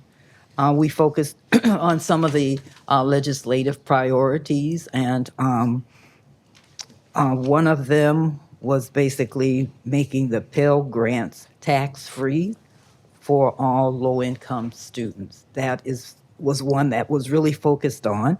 And when we went to DC, that was what they wanted us to focus on, talking to our senators and congressmen, that because of the students' low tuition, the community college students must pay taxes on the Pell Grant funds used for living expenses. Um, but by reducing or making the Pell Grant tax-free, it will help to make the students' financial burden less challenging. So that was one that was really, really a big deal. And then the kids on campus, that one was also something they wanted to take a look at. So what's needed is a sublet model and some willing parents, the parents in school campus reinforce this targeted two-generation program that can help provide high-quality childcare designed to meet the circumstances of parenting students. So I think we have a program like that here as well. Do we have a program here? Future Wolves? Oh, okay. Well, that's something similar, but you're referring to the childcare program? Yes. Okay, we do.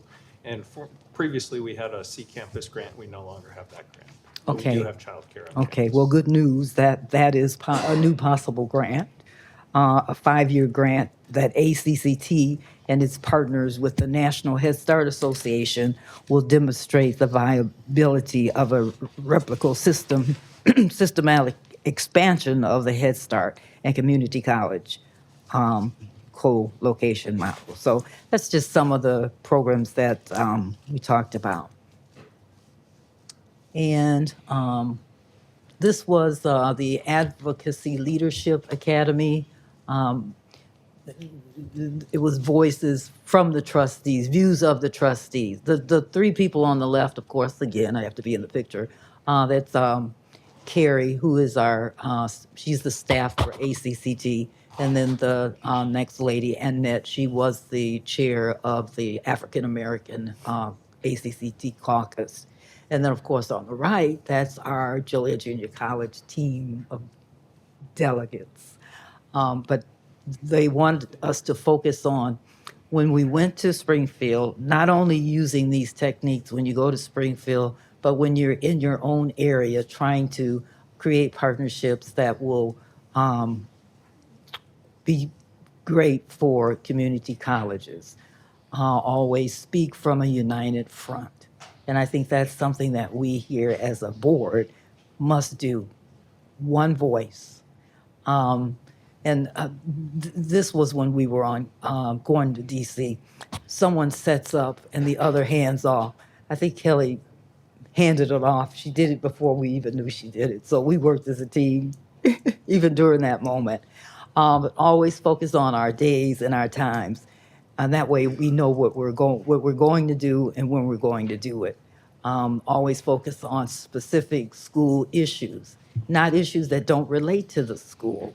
When we're out on social events or anything that the college has paid for us, it should be, whatever we're discussing should always be school issues. And always remember to do no harm. And that goes for every organization, but mainly our board. That's what we should focus on. As a matter of fact, that's what we should make our 2026 goal of. And got a little typo in the top left. Okay, now you probably can't see those pictures, but this was our ICCTA update. Those are some individual trustees from Illinois. And then, of course, I had the opportunity to take the picture with our um, chair. See, our chair is CEO Ji Hang Lee, and our president, Dr. Numuo. And at the bottom, I had to steal your picture. I didn't get in there. I was somewhere else. I'm sorry. But anyway, that was My apologies. that's okay. I That cut was you the off. you did. I did. I'm sorry. That was the Illinois group, along with our lobby, Mr. Jim Durkin, and that was when we went to see State Senator Duckworth in Durban, right? Uh, so as far as ICCTA goes, we want to continue to focus on the baccalaureate program, and we want to focus on more student trustee involvement. And of course, we met with the senators. So last but not least, Illinois will be hosting the ACCT Leadership Congress. It's going to be from October 21st through the 24th in Chicago. Their theme is driving change where vision meets compassion and leading with care. So in Chicago, gotta come. That's it. Thank you. You're gonna come all the way. All right. And come back to you eventually, so. Yeah, okay. All right, no questions, but I yield back. 5.2 trustee updates, Maureen Broderick. I'll be last, please. No, I'm gonna go in order on the screen here. I'm calling you now. Order on the screen. Yes, I've been following the screen all night long, so I'm gonna start. Michelle's not here, so we're moving right to trustee Broderick. Well, I just want to make a comment that I'm still not happy with what happened with the tuition vote because of overspending and excessive spending on the budget. I'm also concerned about failure of the policy 01.36.00. I'm still awaiting information back from the emails that I've sent, and I send all of it to you because I want the board to see what I'm asking for, and I'm not getting responses. So I think that needs to be revisited. Also, the national legislative info, I think it should have been an agenda item because that's what it's supposed to be, is an agenda item when any of the board members go. They're supposed to have a special thing of what they've done, and it would have been nice to have seen what you guys presented to our legislators, because once a trustee has something, all trustees should have it. So I've kept asking for it, didn't receive it. I think that's very remiss in leadership and not in providing it to me. Didn't have to go through the chair. And it's nothing that, it's a policy governance at all. All colleges give their trustees what's going. And as far as, what was my other item? 7:56. There's still bills outstanding too that have asked about. And since the national is gonna be in Chicago, I'm gonna bring this back to you, Nancy, because you still have a Southwest issue and a outstanding balance with the ACCT, so I'm still bringing that up. And I'm just gonna say, I think that all of us need to relook at the decision-making, especially with the Morris campus, because if the 1.9 is supposed to go for that, and we have to dig into reserves, I still think that the reserves should have been voted on a referendum. We should not just dig into the reserves and use it, because that comes from tax money that we've collected, and whatever we didn't use, I'm sorry, I still think we should have given something back to the students or to the taxpayers. Thank you. Next, trustee Morales. Yes, thank you. Well, we're almost to midterms. I think somebody said that earlier today, and I'm excited for students. I just want to thank everybody for all of your hard work, for all the presentations. I want to especially thank Dr. Namuel for your leadership. I know that you have done so many different, taken so many different initiatives here to a higher level with the Future Wolves program, with the dual credit. Thank you for everything you're doing, because I know you're planting seeds now so that we can harvest later and grow this enrollment deficit that we're seeing. And a lot of it is, the time in which our country is in right now, in a very, very scary time. And this is why we need to be very creative with, the items that how we're going to grow our college. So I just want to say, even though I didn't and I don't support the vote, that's fine. I get it. It passed. It's fine. I can say to the students, I didn't do it. Okay? So it wasn't me. So anyhow, I just want to say again, thank you to everybody for all your hard work. And I really do value everyone's work here. But if you think about it, you know, everybody shows up for work. You do a lot of great work and you're getting paid, and especially collective bargaining. I really push to make sure that we give the unions what they deserve, what they ask for, because they deserve it. So now that, and the tuition money goes to pay for benefits. So let's really, if we're going to really invest in our building, and we need to invest in our students, because I do think that in the future, we're going to be asking for more and more money, and eventually it's not going to be sustainable. So we need to rethink what we're doing now, because if we're doing the same thing over and over and over, expecting a different result, that's the definition of insanity. So we need to revisit our enrollment model and just see how we're going to pivot to grow our campus. So thank you, everybody, for that. Thank you. Trustee Garcia again? Yes, thank you. Thank you all for joining us tonight. First, I would like to just acknowledge, thank you, Kelly, for making sure that we were able to have some, as part of our communications component of the agenda, making sure that we're showcasing some of the partnerships that we have here in the community. Tonight, we've highlighted the Spanish Community Center located in Joliet, and also Southwest Suburban Immigrant Project located in Bolingbrook. And I think it just speaks to our continuing commitment to continue to strengthen those partnerships and connect students to key resources. One of the things that we know, and we have seen a lot of things on the news and everything that is happening at the federal level, of course, but also at the state level. There's some wonderful things that we're doing at the state level that we should be proud of. And of course, there's always potential for additional things in the future that we can continue to improve, but just highlighting that at the state level, we're doing some awesome things, and we're definitely working with our advocates to continue to pursue different funding opportunities, grants, and different things. We know that community college is not a stepping stone for a lot of our families. It's a crucial step for our students and their families. It's where working parents rewrite their futures. It's where first-generation students make history. It's where veterans, immigrants, caregivers, and career changers decide to pursue their dreams and passion.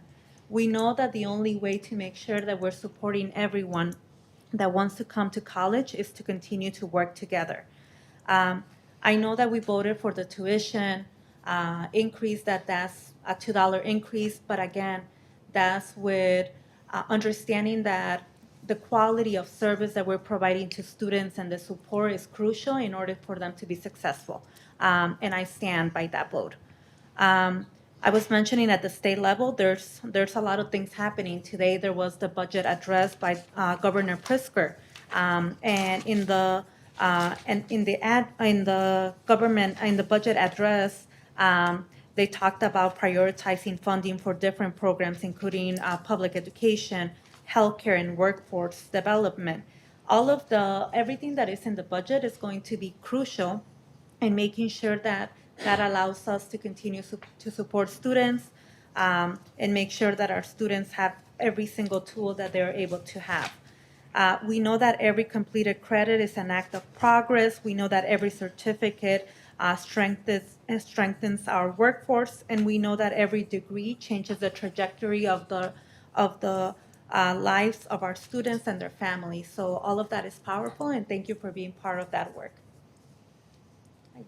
Trustee Bottomley? I feel like this was a good meeting with robust discussion. We as a board made some hard decisions that we can stand behind. Trustee Morales is going to be able to tell students that she did not vote for this, but we But she supports it. as a collective whole have spoken. And I think that we've made some things very clear as trustees and as board members. This is past, but there are expectations in how we're going to move through this budget cycle and what we're going to see within our budget proposals as we start this. So I'm really looking forward to some of these difficult and courageous conversations we're going to have regarding the budget. But I also feel like it's fair to sit up here as a trustee and state we need to take a critical look at our budget as well for our board of trustees, for our travel, and look at the expenses that we are incurring as well, right? So I would like to say, Trustee Harris did mention that there's going to be, our main conference is in Chicago. That's reduced travel expenses. We'll be able to see cuts within that, right? I would like to see us realize that. I also really firmly believe in finding government efficiencies. It brings me a great level of joy. So when our board books were no longer hand delivered by a staff member, you know what I thought? It's a much better use of staff time. And then I was thinking, well, I'm new. Why are we getting physical books delivered to our homes?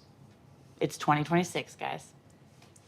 I think we can all read a PDF on the internet, and maybe not a PDF on the internet, but maybe actual software that we could utilize and have all board materials available online to encourage and increase transparency in how we legislate and how we govern. So I issue that as a challenge to us as a board, is to look at our practices, what we've held, what we've done, and how we can improve ourselves, because we're going to go ahead and turn around to our staff, to our president, and say, we need to find some reductions. We need to look at ourselves as well.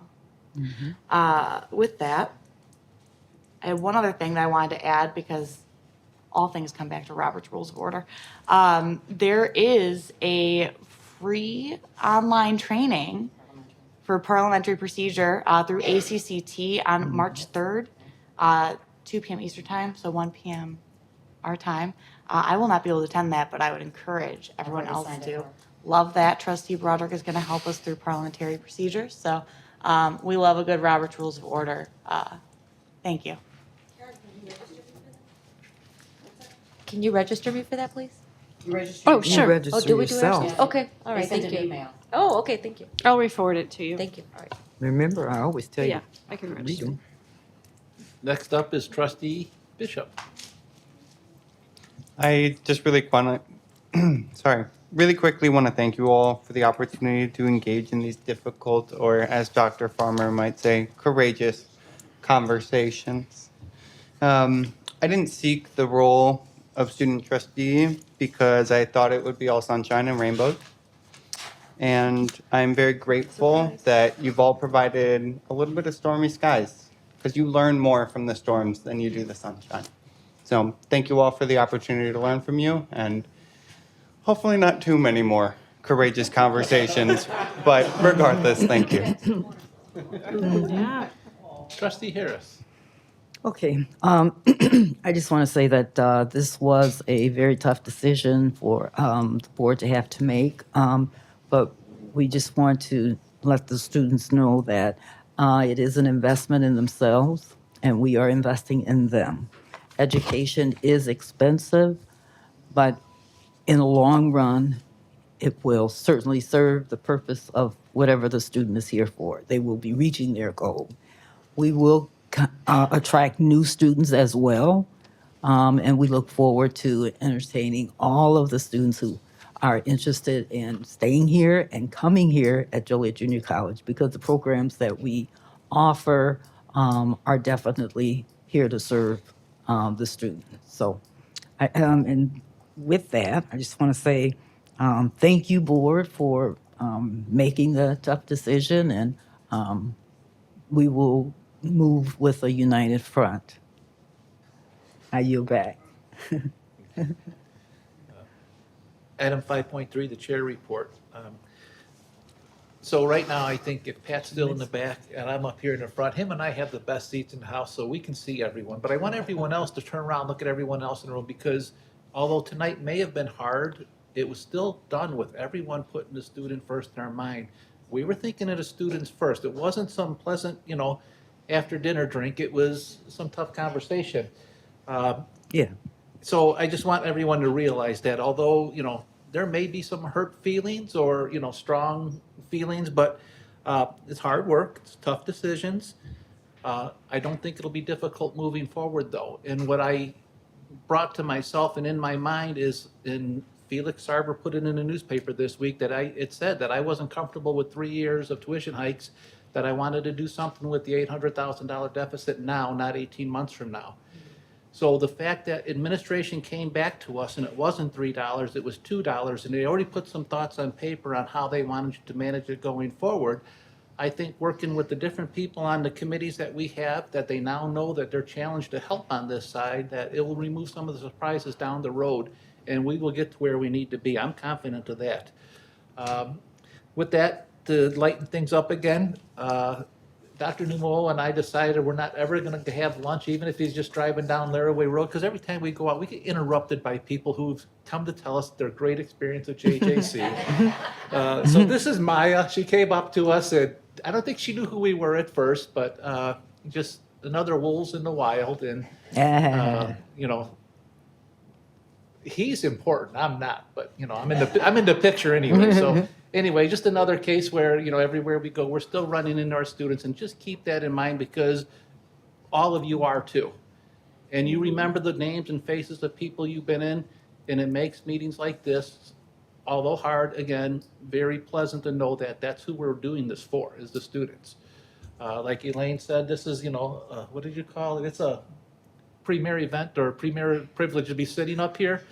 It, you know, it wasn't tonight, but it will be most nights. And again, I thank the staff and the board, and I thank the finance committee or the finance team for working with us. In the 2 weeks that we gave you, you already came up with some solutions moving in the right direction. And that's what I saw tonight, is you already made a step based on the input we gave you 2 weeks ago. So thank you.